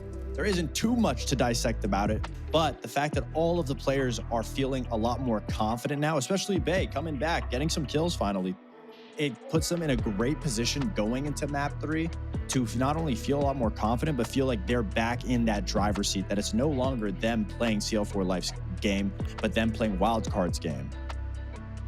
Yeah, I mean, you guys, I think, making a really good point that it is the map, and we know that Wildcard loves this Skyscraper map. Looking ahead towards Labs, do you think they're going to be able to translate kind of the same success there? Love that. Oh my God, they're doing it again. You're stretching. They're stretching out. This is very responsible of them. They're selling their soul. That's how they climb back right there. They're doing breathing techniques. You can see the breathing techniques. Hey, I respect it. I know we never did this. We didn't have, some sort of team bond like this where we're all standing, levitating. But I mean, if it works, it works. It gets the job done. We clearly see a 7-2, so it's working.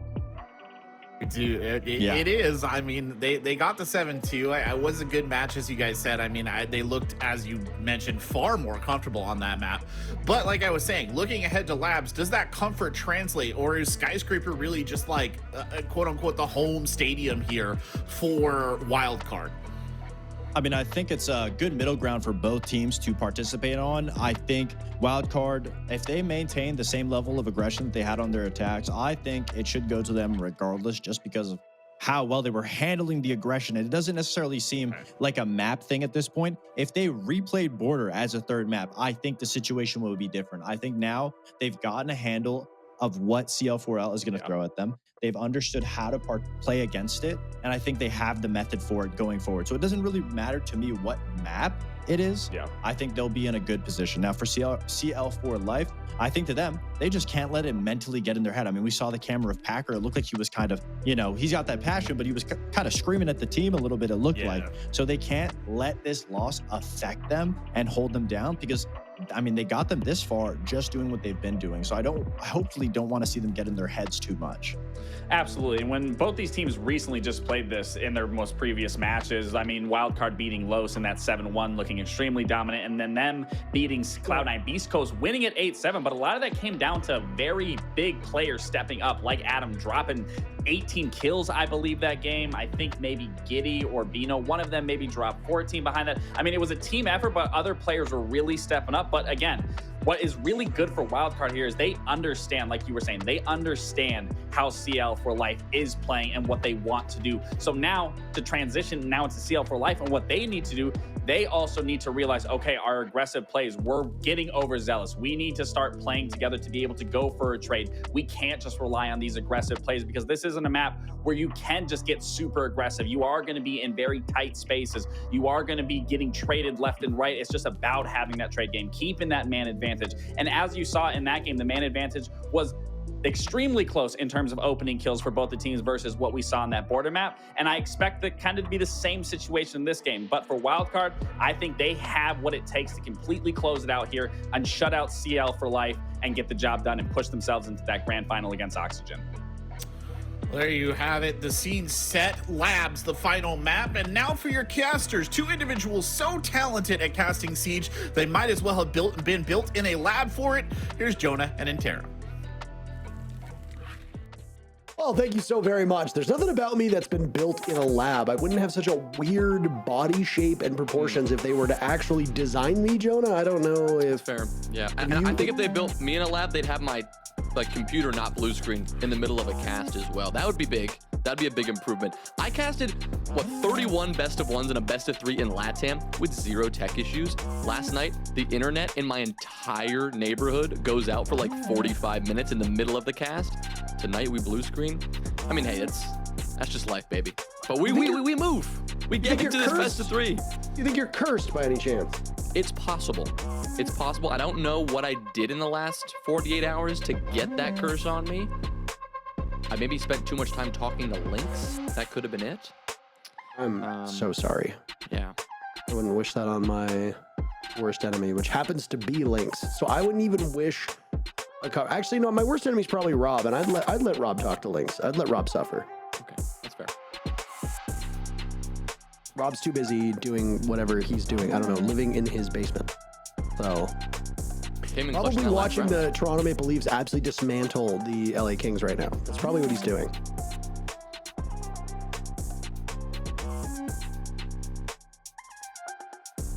Do you want to talk about the bands, or do you want? I mean, we could go into this one. I mean, it is the map that will decide this entire thing and will determine, right, if a T2 team is going to come into play here and advance to the finals of the last chance qualifier. I mean, we can mess around all we want, but that doesn't change the reality of the situation. We go to labs with the Deimos, the Monty, the 2 attacker bands, the Tuberal, the Mira, the defensive bands here. I like the Deimos getting that taken off the board here from Wildcard. I think that's a good decision given what we've seen from both teams through those first 2 maps, how pivotal that information has been in the early round at getting those kills. Deimos, especially on Skyscraper, was a huge part of that. Wildcard also used that well, but definitely CL4Life, when they faced that kind of information trouble, Deimos was someone they turned to counter that, and he won't be an option here. Nor will the Monty, and of course in the Siege meta, that does mean quite a lot, because if we're gonna see some shield play,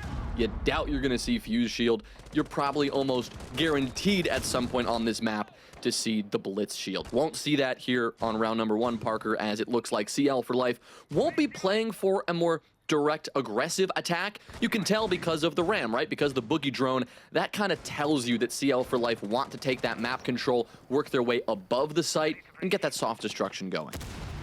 Yeah, I mean, obviously the loss of the Deimos will be very interesting for these teams to grapple with. The Tuberal ban is pretty normal here because, the main thing is keeping this IT wall, which is unreinforced. You're about to see Packer send a Boogie Drone right through it, closed. That's typically your main focus on Tuberal. Mira is very good on every single map here, and if a team is going to aggressively hold that top floor, contesting it with anywhere from 2 to 3 roamers, Mira is an operator that makes it so easy to hang on to. This is just something that Wildcard has dealt kind of a bad hand to CL4Life. The advance, though, will come over from this portion of the map near IT and on rafters. Giddy dies first. Wildcard actually get 2 very quick kills. Both Giddy and Packer die.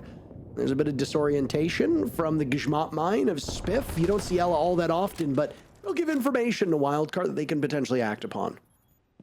They've already acted upon a good bit of that information, gotten a couple of kills with it, but this time Adam will be the one to come out on top of the next engagement. Tristan, though, he won't get a chance to do much of anything as Spiff will swing him. I mean, look at this aggressive defense now for Wildcard. Little too much movement there for Bay, trying to relocate. Didn't necessarily know where Bino was positioned, but still, despite the advantage, despite that the site is all the way down in the basement, you still see Spiff up above looking to take yet another engagement. That one backfires on him, definitely overstaying his welcome, getting a little greedy, right? That's just the nicer way to say that. And it'll be a 2v2 going into the final 50 seconds. Wildcard so successful to start this map, really shutting down the entry. And again, as we said, the map control that CL4L were trying to obtain. And now, without the boogie drone, without the ace, it's going to be the Ash, right? The striker, right? To try to make something happen here for CL4L. They'll get the breaching charge down, and they'll make a move here, trying to get some pressure going on the site. But 2 men against 2 with only 25 seconds. This one definitely favors the defense, no doubt about that. Adam will patrol the area he just opened up. Goodbye to one of the bulletproof cameras, and he is losing time desperately as he and Bino will hit this bomb site directly.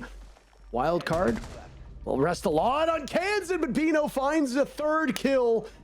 Bosco looking and prepping and ready, wins the engagement, and the boss goat is named such for a reason. A huge spray transfer, and the 2-piece is good enough to give Wildcard the 1st round. That's why time can be so frustrating to deal with as an attacking team, because even if you have the 2v1 there in the end, you're hanging on to that advantage after, say, they really brought that one back, doing a great job to get themselves out of a very, very tough spot. But even though they did that, even though they got it to a winnable position, it just takes one player to take out that planter, to deny the time, and you have very much no other option, no other way to respond. One player's got to be buried in the diffuser, typing away. You don't have any other option. The other player, if he can't win the fight, it's over. So even though it was a 2v1, because you're the attack, because the time was so low, it kind of felt like a 1v1 there, and that was 2 easy gunfights for Bosco, no problem to clean that one up. So Wildcard, they'll get things started strong here on Labs. Great place to begin. I would have liked to see them win that round maybe a little more handily after the strong start. Didn't love the fact that they did give that advantage up and give CL4L more than just a chance. They gave them the advantage in terms of the man count by the end, but they did come out on top. That's all that matters at the end of the day, is they can move on to this 2nd round with a win already under their belt and move up top as they change the bomb sites around as well. Well, again, we talk about the Mira and the impact that that operator can have on every single one of these bomb sites. And I mean, the top floor is usually the best indicator of how a Mira is going to affect your ability to defend. Because that rafters position, that catwalk, if you want to call it that, that's the main focal area for a Mira. You'll usually have somebody aggressively holding that spot. They're going to be really challenging to get them out of there, delodge them from that position. Just a shout out, by the way, to, I believe that's Pox on Lox's charm being ran by Giddy. Always nice to see support for the streamers in the game that have charms. There's quite a number of pro players at this point, and even one man on the desk who happens to have his own charm in the game. This is the juggle that goes on that a Tuberel makes so much easier, and it's onto that IT wall, which will get opened up successfully. Giddy underneath takes care of the bandit batteries. There were some EMPs being brought by Daddy Thatcher himself, and then, of course, Thermite getting it open. This has now put Wildcard in a bit of a precarious position, as Spiker's in this weird no man's land where if he tries to get back to the site, he could very easily get pinched. There's nobody actively holding the IT breach, so maybe his safety is a little bit more doable. Well, and he knows that too, because you have Bosco there on the Clash, right? Who is not literally a wall, still has a gun, still can shoot back. But when that shield is up, might as well serve as one.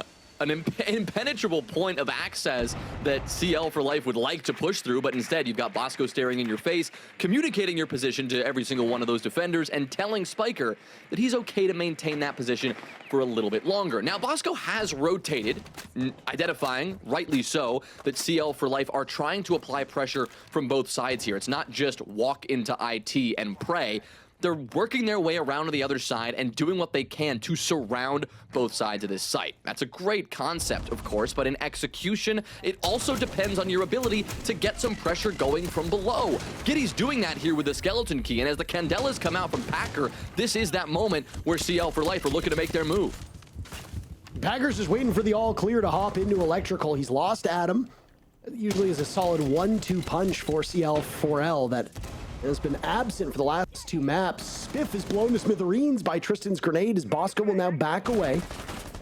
Not far removed from Bay. Spiker holding that same angle. A very similar position to where he's been all game long, or all round long, rather. He's punished for it. Kansan takes out Giddy, and now it's the Ying of Packer dropped. Tristan and Bino, last 2 remaining. The Thermite, knee, Fragmite, putting in some serious work. Bosco and Kansan, the Clash and a Warden. A shield is not necessarily the operator that you want in this particular position. Bosco drops the shield, pivots, and he loses the duel. Tristan and Packer collect the final 2 kills. And this match might be closer than we anticipated. Yeah, this one could come down to the wire here. Always love seeing Packer's reaction after the round. His hand is always running through his hair. It looks like he is just so stressed out of his mind. It's probably why we saw, Wildcard just taking a few moments before the game, just to breathe, just to kind of shake it off, get the pressure off their shoulders a little bit. I know, it's funny to watch because you don't see that very often, especially, from, esports athletes, but we see that.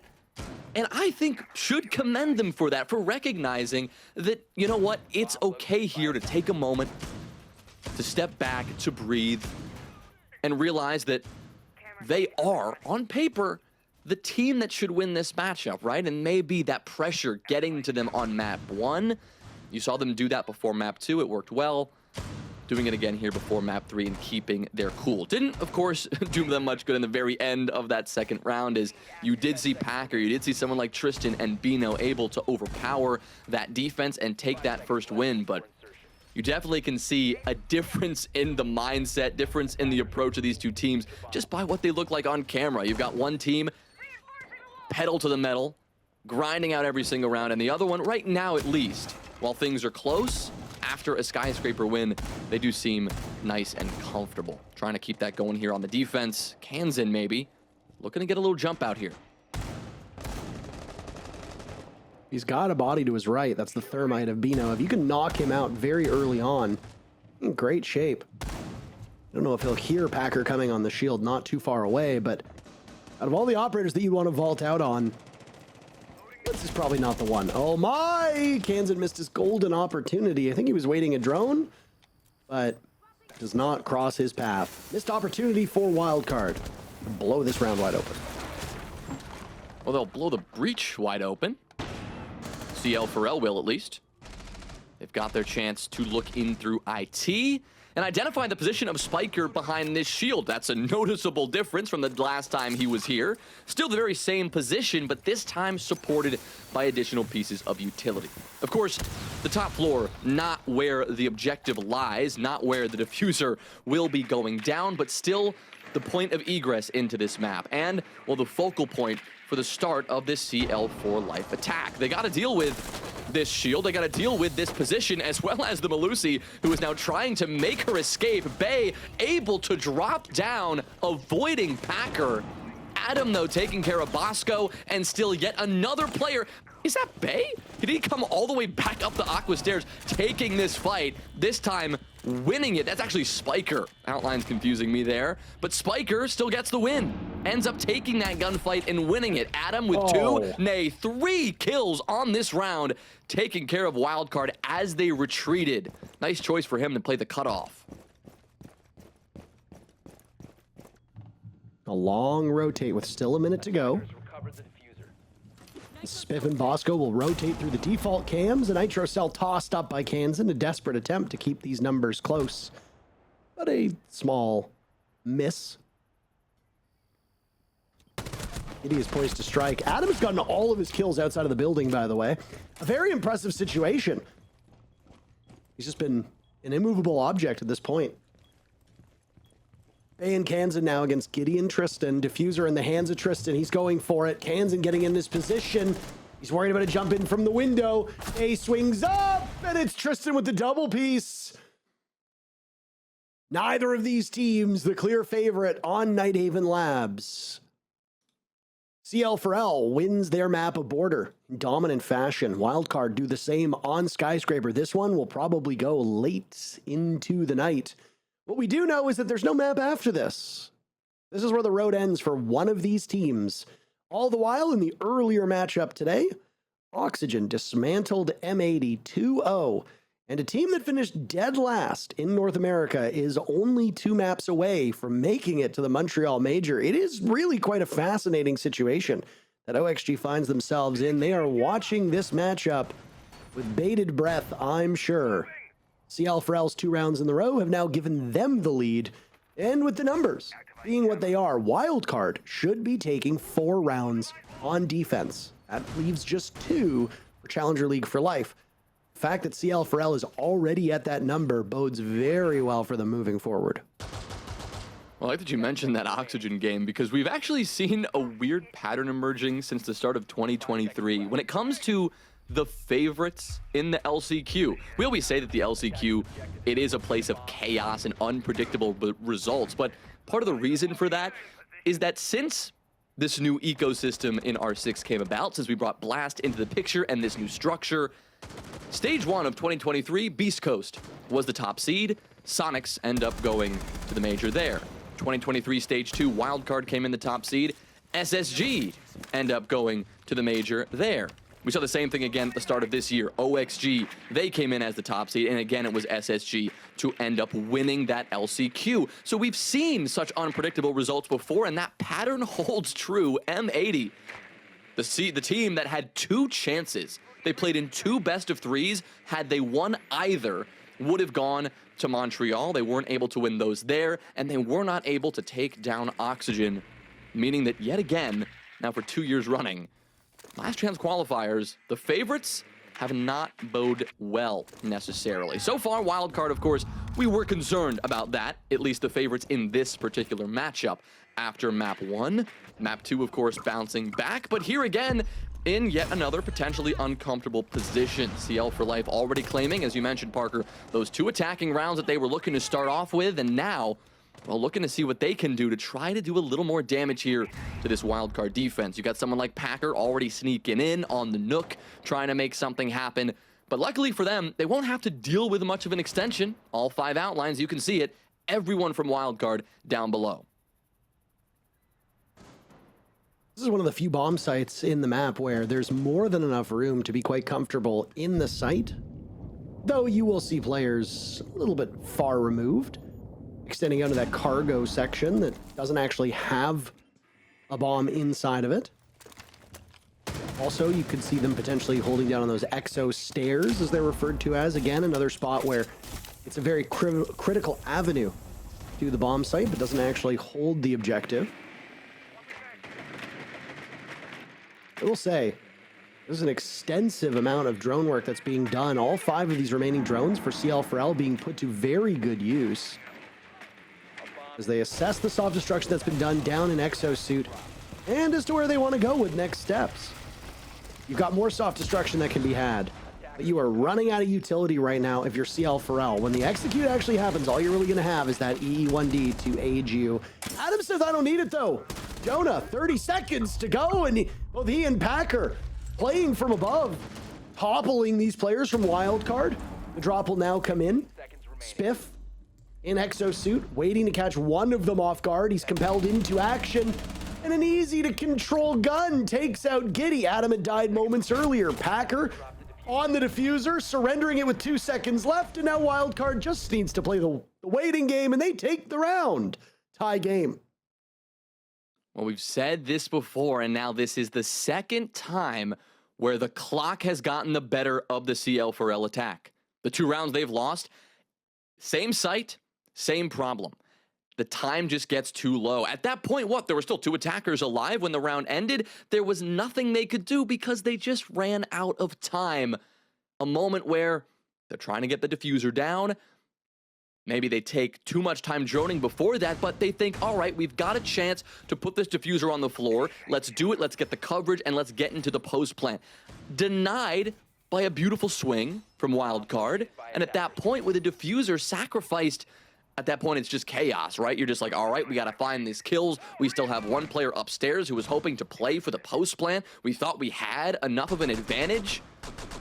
But you got to give credit to Wildcard for being able to bounce back there. And, well, some really good kills there in the end that gave them the chance they needed to cross the line. So, again, this is going to be back and forth. I think we've both said it at this point, Parker, but in that last round, it was Spiff with those 2 kills, his first on the round on the map, but the 2 most important kills that, well, anyone's found so far in this game, tying this one up at 2.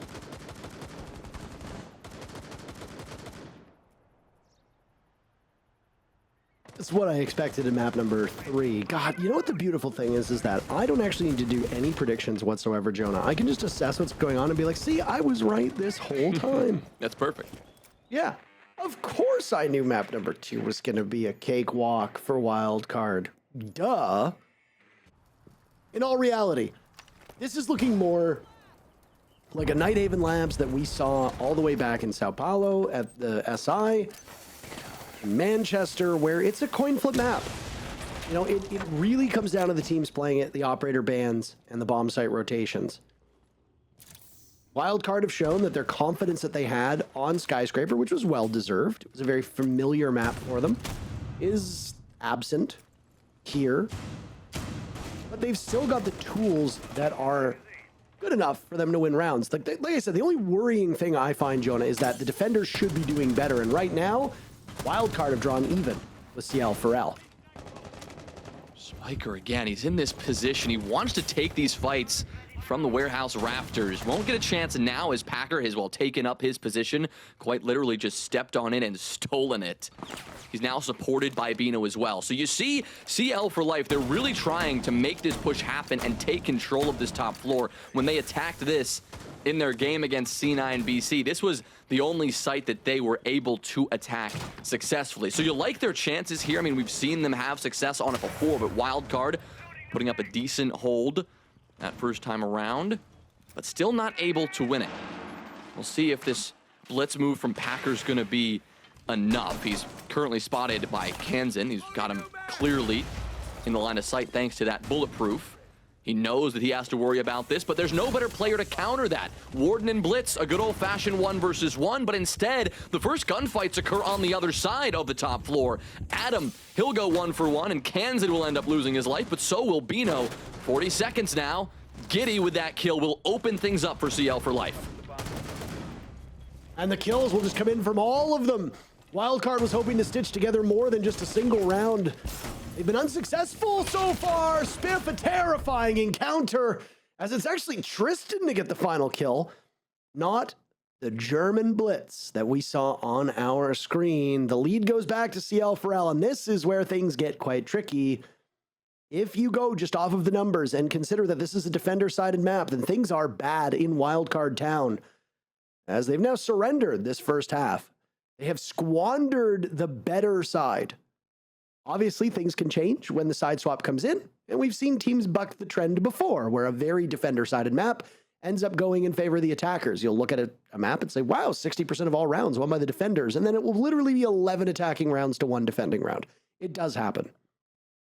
I think what we are looking at is not an attacker-sided map. I think we're just looking at a very even map between 2 teams that are freakishly evenly matched, which honestly, hats off to CL4L. You pointed out earlier on the show, formerly known as Makers, this is a team that has a lot of experience, and they're showing up. They're showing up huge, and they're surprising people. If you do not watch the NA League, or even if you do watch the NA League, you have no idea who these guys are, I bet. Well, if they topple Wildcard, will the streak that OXG is on hold? Or will we see a team make a major that does not compete in any of the Tier 1 leagues? Because that would be quite the moment. Actually, going back to the last time these two teams played each other, which was in the off-season tournament Element 3, in slightly different form, Tristan and Adam are now new to this team. We obviously see Bay on the wildcard side coming in. It was CL4L who won that matchup. Again, asterisk on this because the rosters were slightly different. But this map was one of the two they played. They played Nighthaven Labs and Skyscraper. Skyscraper was close. That was an 8-6 win. But Labs was a 7-3 win for Makers at the time. Going 3-3 on the attacking half and then winning every single defensive round after that. I bring this up because we are on pace for exactly the same trajectory. Again, that is assuming that Wildcard can win this final defensive round here. But CL4L, they are proven on the defensive side of this map. It's not just expected because we know this map can be defender-sided. We've seen it from this very team before. We've seen attacking struggles from this Wildcard team before. Now, it was in the off-season tournament. It wasn't quite the same environment. The stakes were not as high, but the performance was very real, and you're seeing that problem rear its ugly head again here for Wildcard as Bay, not finished off, but dropped to his back. And these are retrievable. That's the question. Kansan was hoping to accomplish something. He doesn't get anything for it. Spiff and Spiker double up on kills. Spiff is still on the run at this point. Bay is retrievable. He's bled out halfway, but as long as he holds himself together, he can prolong that process. Unless Giddy finds him first. A 3v3 with 1 minute to go. This is well situated for both teams. In terms of utility count, there's one Adrenal Surge remaining for Tristan's Finca. Well, there was. Bosco shreds through Tristan as the vault happens. And now all of these holes that were being watched from down below will prove to be a huge headache for CL4L. Wildcard have been unsuccessful when it comes to winning consecutive rounds. If they win this one, they best hope that when the side swap comes in, they can find themselves some breathing room because they're constantly on the ropes. It's a good round for them, but Spiker and Spiff were just too much. Spiker in particular having a very, very good day once he escaped border. And the first half is 3-3. Neither of these teams better than one another. Well, not just yet, but at the swap, you gotta think that CL4L are feeling pretty good about this. Obviously not able to win that last round, but 3 rounds on the attack is plenty. So if they can keep their cool, keep their heads about them, they could well be on their way to taking down Wildcard here. Still a lot of Siege to play, as we've talked about, but given their history, this is certainly possible. I want to give Tristan a little bit of love here before we move on to this second half. I think someone we didn't even talk about enough on that first map of the night on Border. He ended up being slightly overshadowed by Packer initially, but at the end of the day, ended up matching the kills that Packer was able to drop. Went 10-2, it looked like. That's very impressive for him, especially given the operators we've seen him playing, the role that we've seen him on Border. Of course, we saw him playing the Nomad, the IQ, the flank watch on the attack, a little bit of the cap can on the defense. Here again on Labs, it's a very similar story. In a more flexible role, still definitely in a position where he can collect those kills, but somebody who's responsible for both fragging and providing a little bit of that flexibility, a little bit of that support. So good to see him at the top of this team right now. 7-2 overall. Again, not a player who you can take down easily. That at least has been very clear. But on the attack, something that Wildcard will need to remedy. Tristan rotating over to the Fenrir this time as we see Wildcard mount their very first attack on this map. They'll have to deal with tank and assembly down below.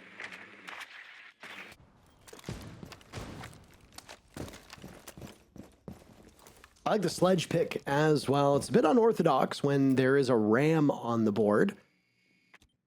In previous matchups, myself and Jesse and Nick, even when I still worked with him, talked a lot about how Ram has kind of supplanted both the sledge and the buck when it comes to soft destruction. But this is a very almost nostalgic lineup. As you've got a sledge, you've got a buck, you've got Nash, and this is exactly why Hackerster himself takes out Bosco. Kansan trades him right back, and Bay is fearless and unrelenting As he looks for another opening over towards Exosuit, they'll bull rush right on in. The bomb site looks to be theirs for the taking. And Bay has an opportunity to get the diffuser down. Where are these defenders, Jonah? They are nowhere to be found. The kill holes above will obviously give you some pause, but all the intel inside of the site has now been removed. Giddy looking for a small opening above with that super shorty, putting it to work. There goes another logic bomb, the last one now used. And it's Giddy picked off by Spiker. Bay getting the diffuser down as Spiker trudges above. Gumine in his foot, but he will not be slowed down at all.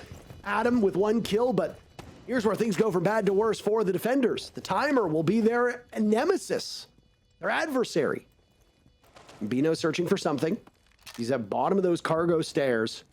They've still got those cams up. They've still got intel. But things are not looking good in the slightest. Very, very quiet. As it's just Wildcard locking them out. And they go from 3 for 3 on those final picks. Wildcard win back-to-back rounds for the first time all game. And winning one on an attack to start, it is a perfect way to set the tone. Really sets the expectation here that this one may not just be favoring CL4L like we think at the swap, that they are very much here to play.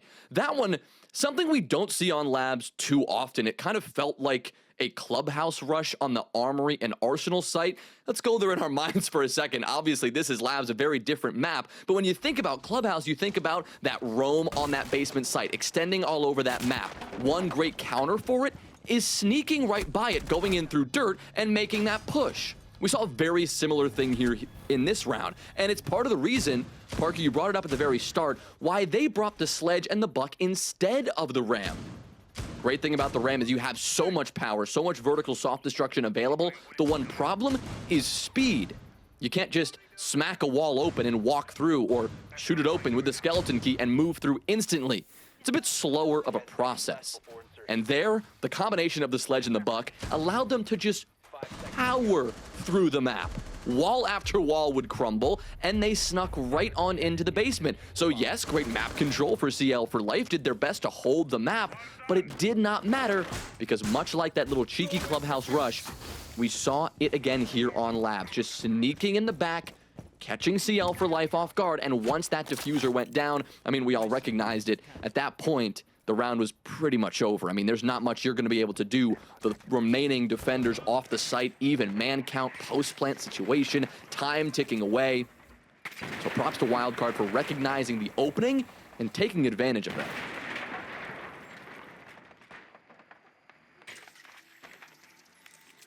"30 seconds have already flown by as we are in the discovery phase now.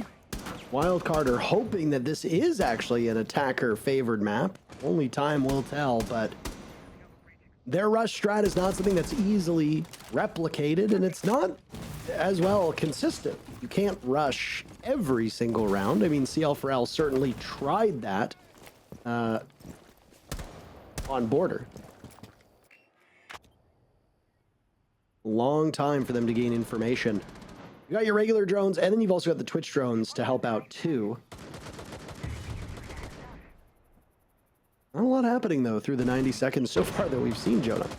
No, this is, again, that information phase where Wildcard just looking to identify where CL4L are positioning and how aggressive they are willing to play on the defense. You see that Bay has been able to step in without dealing with an immediate swing, and that's one good sign for Wildcard, already able to take some space. But it's also a sign that CL4L have changed their playstyle a little bit, Parker, right? The last round, all about the roam, all about the extension, and it backfired. A reasonable adjustment here is that you play a little closer to the site. You allow Wildcard to take the space with the assumption that when they do execute, you are going to take those gunfights, that 5v5 all-out brawl on the site, and you're going to do your best to stop the attack at that point. Of course, much easier said than done. You're going to have a lot of utility in your face. The frag grenades coming in. You've got Kansan building a push and finding a kill with the frag. But this is where this hold becomes so critical. Sitting back, waiting, holding these angles, and at some point when Wildcard move in, CL4L, you gotta hope that they're gonna be ready. And that's the hope. We lost Kansan. The only player so far that CL4L's been able to take down. Bino taking some damage too. Now it's Spiff returning fire, and a flank from Packer finds one. They draw even though. Down goes Spiff, and Spiker will follow shortly thereafter. This one is going to go the whole distance. I bet you anything. You take that bet, I take that bet. CL4L denies a third in a row from Wildcard. And again, we are tied. We are going back and forth the whole way. That much is very clear. But we said it, and that's exactly how the round ended. CL for life, that time doing their part not to panic when that execute came through. They lost the opening pick, but no big deal. They sat back and they waited. They were patient. Always like complimenting a team for patience, because typically it's the flashy plays, it's the roam, it's the, oh, are you gonna get 3 kills and whip around, do a crazy 180? That's easy to compliment. But the things you don't see, or the lack of movement, well, in Siege, they're almost equally as important sometimes, and some really good discipline there for CL for life on the site, letting Wildcard come to them and then shutting them down before that execute could really find purchase on the site. So the blows continue. Again, CL for life and Wildcard. I think 2 rounds in, Parker, you made the prediction that this one was going to be close and potentially go the whole way, and that is exactly what we're seeing here. I mean, we're not seeing any repeat of history in terms of one team running away with this map like they did on both Border and Skyscraper. This one, I mean, to advance to the final of the LCQ and play for a spot in the major, it looks like this one may just come down to an overtime performance. Yeah, I mean, this honestly feels like this third map, like this is the grand final, but these teams are so intent on beating the ever-living stuffing out of each other that you've got to save some of that energy for OXG. This is just the appetizer. The main course is up next. Oxygen has looked like a very formidable foe for every single team that's crossed their paths. And you could either have another North American League team compete, or you could have this upstart team that honestly could make waves in the NAL, but is not one of the 9 teams that is competing at the top level, though the team obviously has enough experience and enough raw skill to make some noise. They toppled the defending major champs, and they could knock out Wildcard now as well. They have to get there first. Either way, very critical round for both teams. And just going again off the numbers, CL4L should be on the better side. That doesn't mean anything, because you don't play the game on paper, you play it in the server, and even if on paper it says, hey, this is a great map for the defenders, you actually have to achieve that. So far, both of these teams have shown struggles on attack and defense. So we reached the halfway point. Discovery is almost coming to a close. Drones have been swatted away. Wildcard will, just like they were a couple times on Skyscraper, find themselves with very limited information for the actual execute. Again, it gets so difficult to actually make that push if you do not know what lurks around the other side. They seem to know that Giddy is up above trying to apply some pressure. Spiker just about to walk into that, but he was aware of it, smartly so. And that means that Wildcard are faced with a decision. Do they force these top floor players out and go for these kills, or go for something a bit more direct? Bosco, well, he's in a bit of a pickle here. Thankfully, he's got some support from Kansan, so these 2 players collectively should be able to come out of this alive, let alone maybe with a kill or 2. Spiff, he will open things up, and there goes Kansan right on cue. Takes care of the bandit who was a nuisance in IT. Giddy, still a factor though, has not given up this position, at least without a fight. He'll take another kill, and so will Tristan. And so the back and forth happening between the rounds, but also within them, we are back to a 3v3. Parker, just like that. There's the creep up now from the Nook of Spiker, who doesn't pull trigger for the moment. He lets the Fenrir of Tristan get away, and he doesn't manage to get some follow-up. Tristan gets a kill because of the late reaction from Spiker, and now it's all up to Bino with 10 seconds left, sitting inside the bomb site. Bosco has diffuser. He's expecting a vault in through the window. There goes a nade to get him out of that position. He could get pinched here. The rush on in, and the plant needs to happen from Bosco. He gets it down. Bino will swing, but he doesn't have any visibility on it. Bosco successful in getting that diffuser off. Nitro cell tossed out by Bino. They know the location of it, and Bosco does it all himself. Wildcard go back on top. And we continue the roller coaster of emotions that both of these 2 teams are experiencing. Heck of an effort there for Bino, there's no question, but faced with a very difficult 2v1, and he did not have the opportunity to have eyes on the person getting that diffuser down, nor could he really reach with that C4. I mean, they really didn't have an angle to do it. So smart choice of where to plant that diffuser. Mind you, getting it down at the last possible second. I think less than a half a second on the clock when the diffuse was at least attempted for the very first time. So cutting it close, coming down to the wire, but they pull it out nonetheless. So Wildcard, I mean, take a look at these last few rounds here. Yeah, there were a couple of rounds where we saw 2 in a row for Wildcard, 2 in a row for CL4L, but other than that, this has been as back and forth as you could really ever hope. But an important moment here, a potential turning point in the map, and CL4L have recognized that because they do not want to allow Wildcard to get that 6-4, get that match point, and have a chance to close things out. So they walk into a tactical timeout followed by potentially here a technical pause, but regardless we'll have that 60 seconds they were looking for to talk things over and figure out what they need to do to get this back to even. Being told that after the timeout it was Packer who unfortunately suffered a disconnect, so we'll try to get him back in the lobby as quickly as possible. It's not a team-wide issue. This CL4L and Wildcard game has been surprisingly absent of any tech issues, which is honestly cause for celebration here.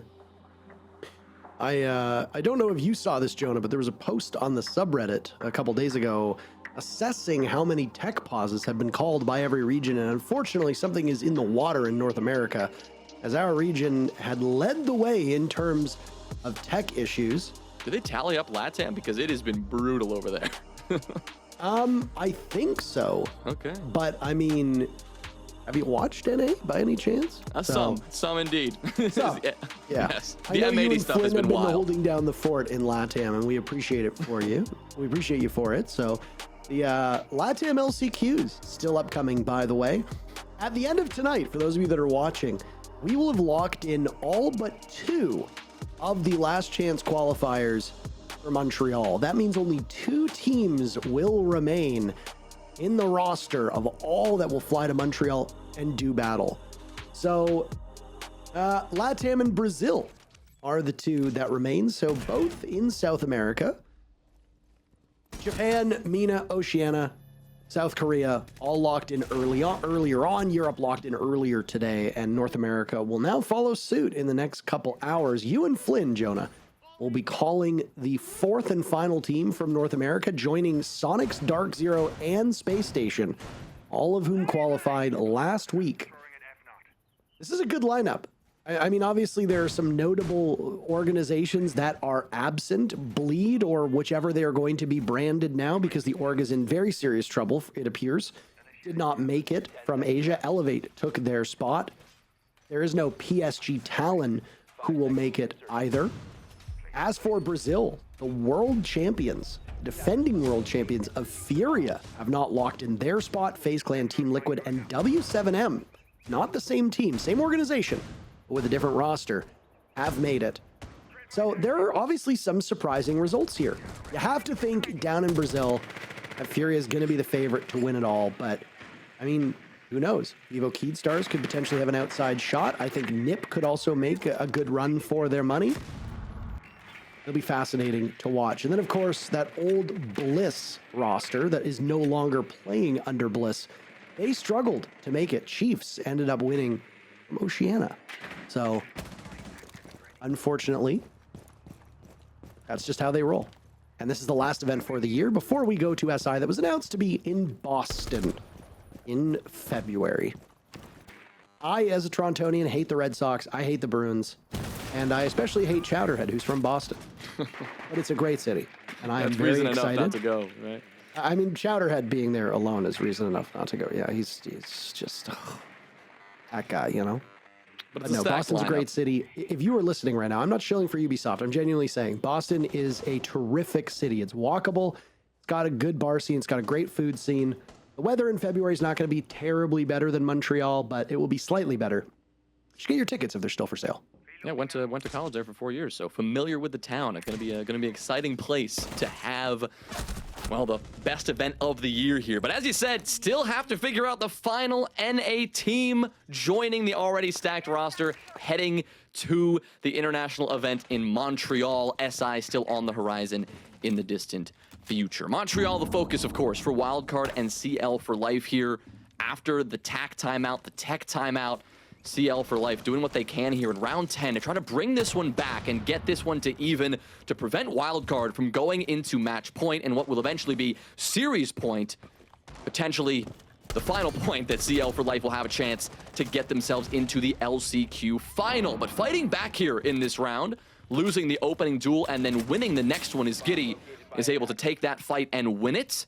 So here on defense, fighting back, well, the old-fashioned way, with a couple of bullets in the face of this defense, not just sitting back and waiting like we've seen from these teams before. This round has flown by. Wildcard could land the knockout punch, but Giddy has other plans, as does Tristan. Wildcard's advantage gone up in smoke. Spiff to hold this one together. He's got a target-rich environment, but he doesn't see Tristan to his left. Shortened field of view might be the culprit here. We will need all 12 rounds to settle this one, as series point for Wildcard is denied by a great set of anchor plays by CL4L.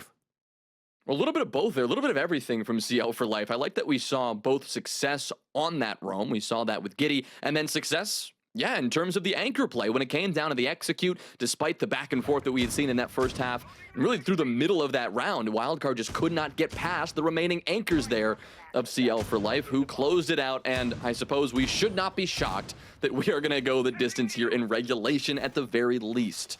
We're going to need to see all 12 in regulation, and as we've said, potentially more into overtime to decide our victors here.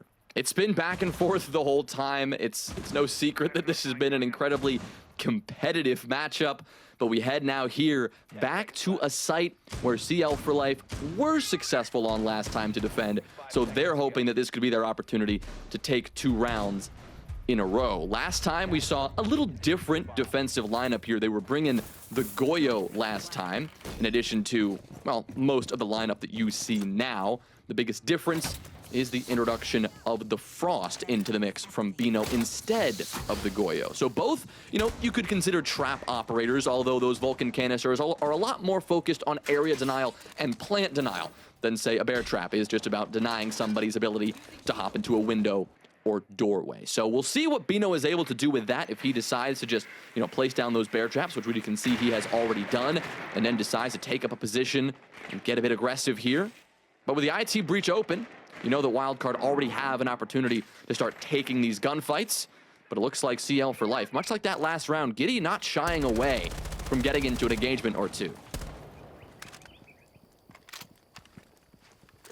Well, my favorite round in all of Rainbow Six, which has become a bit of a meme among itself, which is that because it's, no matter what happens, one of these teams goes to match point and series point, in fact. A lot more on the line than just winning a map. Your dreams of making it to Montreal will continue. Bosco won a world championship twice in Montreal. Once as a console player when the Xbox Pro League still existed on that Elevate team, and then another time on Space Station, for which he still wears the charm that was given to them for winning it all. Bosco even retired and came back, and is still proving that he can hang, albeit in a much tougher environment than when he last played. As for the other side of the coin, not just Wildcard, it's CL4L trying to make their first live event ever as this organization. And if memory serves correctly, this would be the first event, period, for all 5 of these players. I need to be fact-checked on Adam because I can't remember if he made an event with Sonics, but if memory serves correctly, he did not, but I'm willing to be wrong. Look at this standoff right now between Tristan and Bay. Tristan's got the Bailiff. It can do a deceptive amount of damage up close, but he will not bother to engage. Bay gets baited in by Bino. And now the next one up will topple him. Hansen taking all but 6 damage. As Wildcard win 2 engagements, Adam trades that one right back. Jonah, this is fast and furious. I mean, it's going to come down to, again, this flurry of gunfights in these final 30 seconds. We saw the anchor play from CL4L winning out in those final 30 seconds last time. Wildcard hoping to just get things over the line now. Kansan low HP. This is going to be a tough fight for him to take. You got to vault through the breach here. They'll work their way around, crouch through it. That's Bosco, a goo mine in his foot, delaying the plant, and a perfect amount of delay for Packer to strike from below. C4 goes up and sends Bosco sky high. Packer does it again. A double kill from beneath the floorboards. Doesn't matter that Spiff is still alive up top because they have run out of time to make anything happen. Of course, it's Packer, the difference maker in that round. When it matters most, the king steps up. Lock in, boys. This is the most important round of Rainbow Six you have ever played. CL4 Life, 3.5 minutes, plus the 40-second timeout, away from making it to the finals, where then they would play the most important match, getting better than this one, to see if they can beat OXG. I mean, OXG's got to be watching this and will be, probably quite happy about this. If you talk to teams when this situation arises, you will find that teams are kind of split 50-50. Yes, there will definitely be some fatigue there from either Wildcard or CL4L, just based on how much they're playing. But they're also going to be warmed up. And if you've ever seen in Rainbow Six and in a wide variety of esports, but I find it's most notable in the FGC, is that the teams that go on heaters in the lower bracket runs tend to do better because they're already warmed up. OXG will not have touched this game in an official capacity because they're probably going to be warming up and scrimming in about 3.5 to 4 hours, which means at this current point in time, OXG aren't necessarily going to be coming in as hot as either Wildcard or CL4 Life will be. And there's something to that.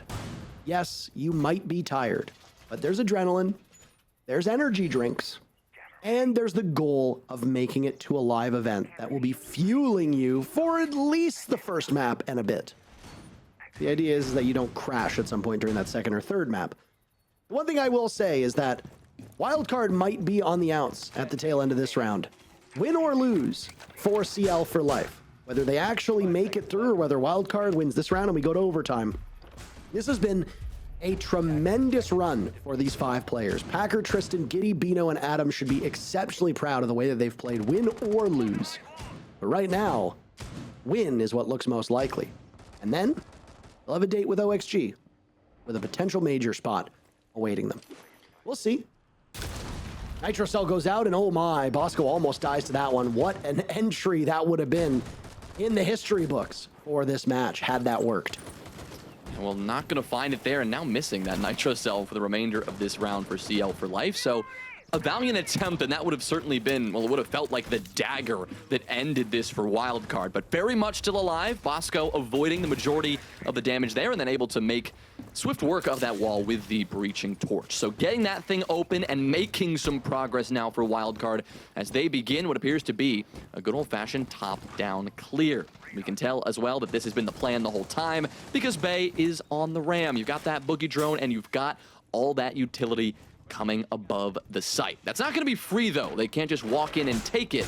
Giddy, who's been kind of spearheading every single extension for this CL4L defense, well, he's doing the same thing again here on the Legion. T5 in hand, goo mines out, waiting for this Wildcard entry to stop it. Same thing for Tristan, who has now moved himself kind of incognito here to 13 kills, leading the way in the entire lobby with Spiker close behind. We gave him his flowers earlier, but again, reiterating just how impactful he has been on this map when his team needs it the most. But CL4 Life, they've been in a situation like this before, just yesterday, in fact, when they took down, or almost took down, C9BC in 2-map fashion. Instead, had to go to 3, and now Nighthaven Labs actually is where they brought it back and sent it to that 3rd map, I should say, with Adam crazy clutch in the end, an ace to bring it out in overtime. But here, a chance to win it in regulation, Parker. This is a much better spot to be if they can hold off this Wildcard attack.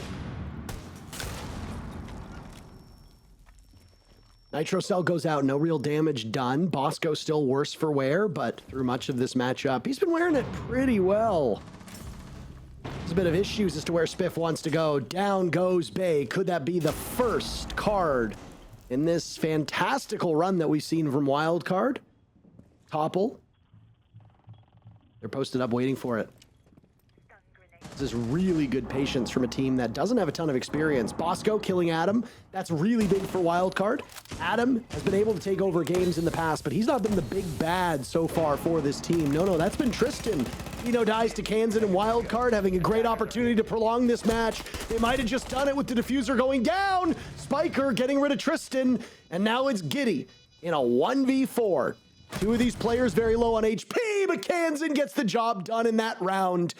And we go much farther into this.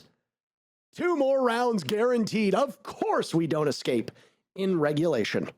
I'm getting Brazil League vibes all over this, but only fitting that we are seeing the teams that want to go to the international stage take the fight to teams in Brazil, some of the best in the world.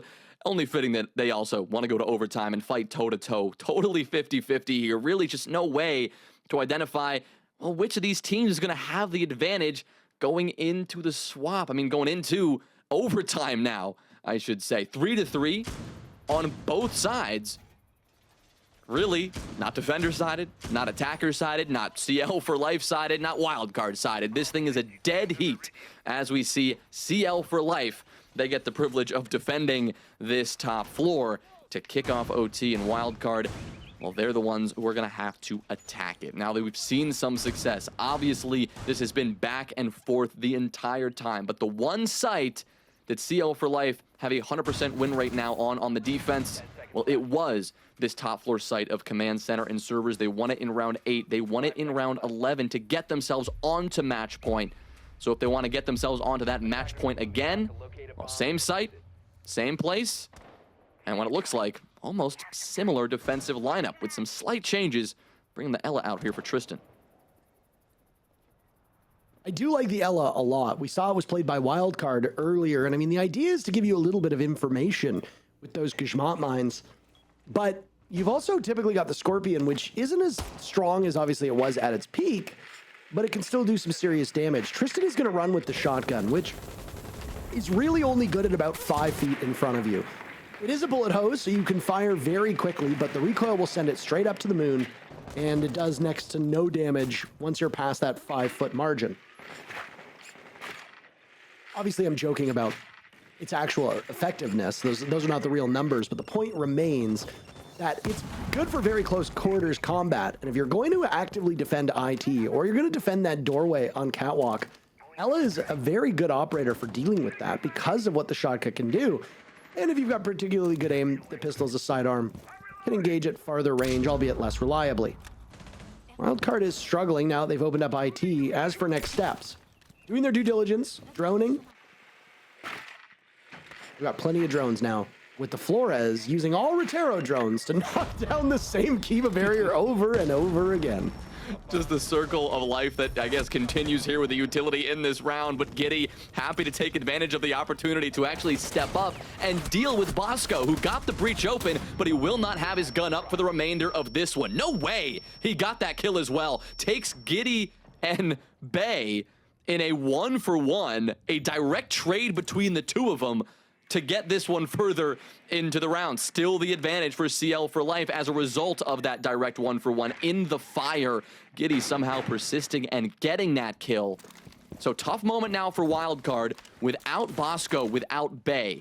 Thankfully, Kansan and Spiker leading the way in terms of the kills. Those are the guys you want alive in this moment, and they still are very much a threat. But do they have the right amount of information to know where these final few defenders are positioned? Looks like that may not be the case, as Adam will take the life of Kansan. That's one big loss, leaving just 2 attackers up alive. Oh, the shotgun now eliminating Spiff, with Tristan following up as we see the damage that an Ella can do with that engagement. And now Spiker finds himself in an awful spot. And he'll rotate very slowly over towards Fish, where yet another shotgun will be pointed at his chest. That's Packer holding that spot. Over towards the window, Tristan gets the job done with the sidearm, and once again, CL4L moves to series point. Another opportunity to take down Wildcard. This is unexpected, to say the least, but it is an opportunity that you gotta think CL4Life are hoping to take advantage of this time around. Couldn't do it in regulation. Can they do it now? Their first chance in overtime. We saw them choose to defend that top floor site. We mentioned their 100% win rate so far this series on command center and servers. They keep that up, winning it when it mattered most. But Wildcard on their defense, a similarly good win rate down on the basement site, tank and assembly. So naturally, they will head back here. Part of the reason why they were so successful on this site was that they did such good work at utilizing that clock, making the time work against the attack. Both times we saw CL4L approach this site on the attack, they ran out of time. Once they were trying to stick the diffuser and they just lost the fight to Bosco, who swung and took care of the coverage and took care of the planter. The other, they didn't even have the diffuser in pocket when the time expired. There was still an attacker left up above. So the one thing that Wildcard know is how to exploit the clock. The one thing that CL4L should realize, well, they've had this same problem twice in a row. They better take pretty clean steps, direct steps to address that. Camera feed up and running. Do or die for Wildcard now, and you gotta be sweating bullets if you're a fan of this team.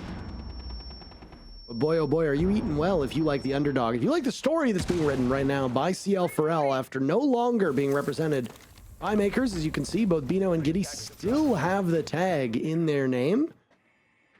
The one person, you're right, we haven't really talked about, Tristan, who should have been playing in Tier 1, but for a variety of reasons that still seem somewhat shrouded in mystery, he didn't end up competing on the team that he was set to join. But what a renaissance it is through these LCQs for a player who very clearly has the ability to go toe-to-toe with the best of the best. Great to see him doing well. Good to see this whole team doing well. Don't count them out, don't underestimate them. Defenders have the advantage so far in overtime. That single round, Wildcard hoping that stays true until what would be the 15th and final round. CL4L has not made this an easy road. Their matches have been very hard fought, except for that border that we saw where they absolutely pummeled Wildcard. But beyond that, this is a team that just doesn't seem to be killable. They are always hanging tight, and that is so challenging to deal with. Wildcard struggled to win consecutive rounds. They only did so twice, I believe, in this entire map.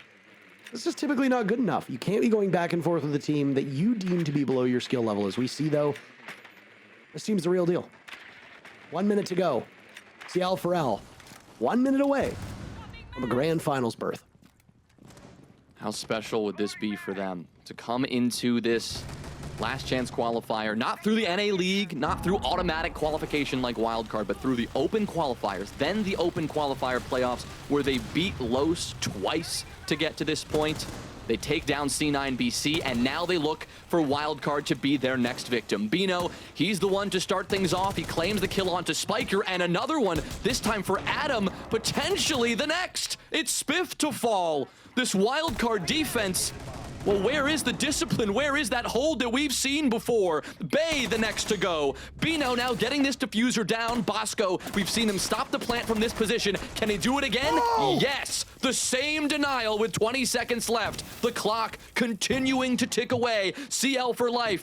You see them getting a little panicked here. They have to stay together. A chance to win this map right here. Blindsides Bosco. Cans and hits the floor. And it is CL4L who take down Wildcard and have a date with OXG to play for Montreal.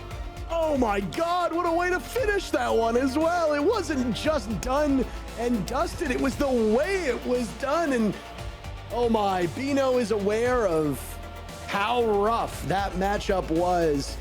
All of these players elated, but you can see just how much it took. That was by no means an easy matchup. They worked for it, they grinded for it, and we have a team that's not even the North American League now in the finals, Jonah. CL4L will be 2 maps away from a berth of the Montreal Major despite not playing against Tier 1 squads. What an astounding result. Wildcard are gone. OXG versus CL4L. They battle for a spot at the Montreal Major. Up next.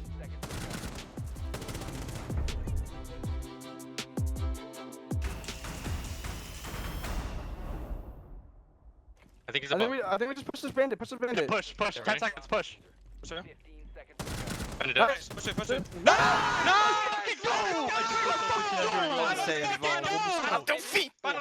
Let's fucking go, Adam. Come on, baby. Good map. I just flipped off the camera.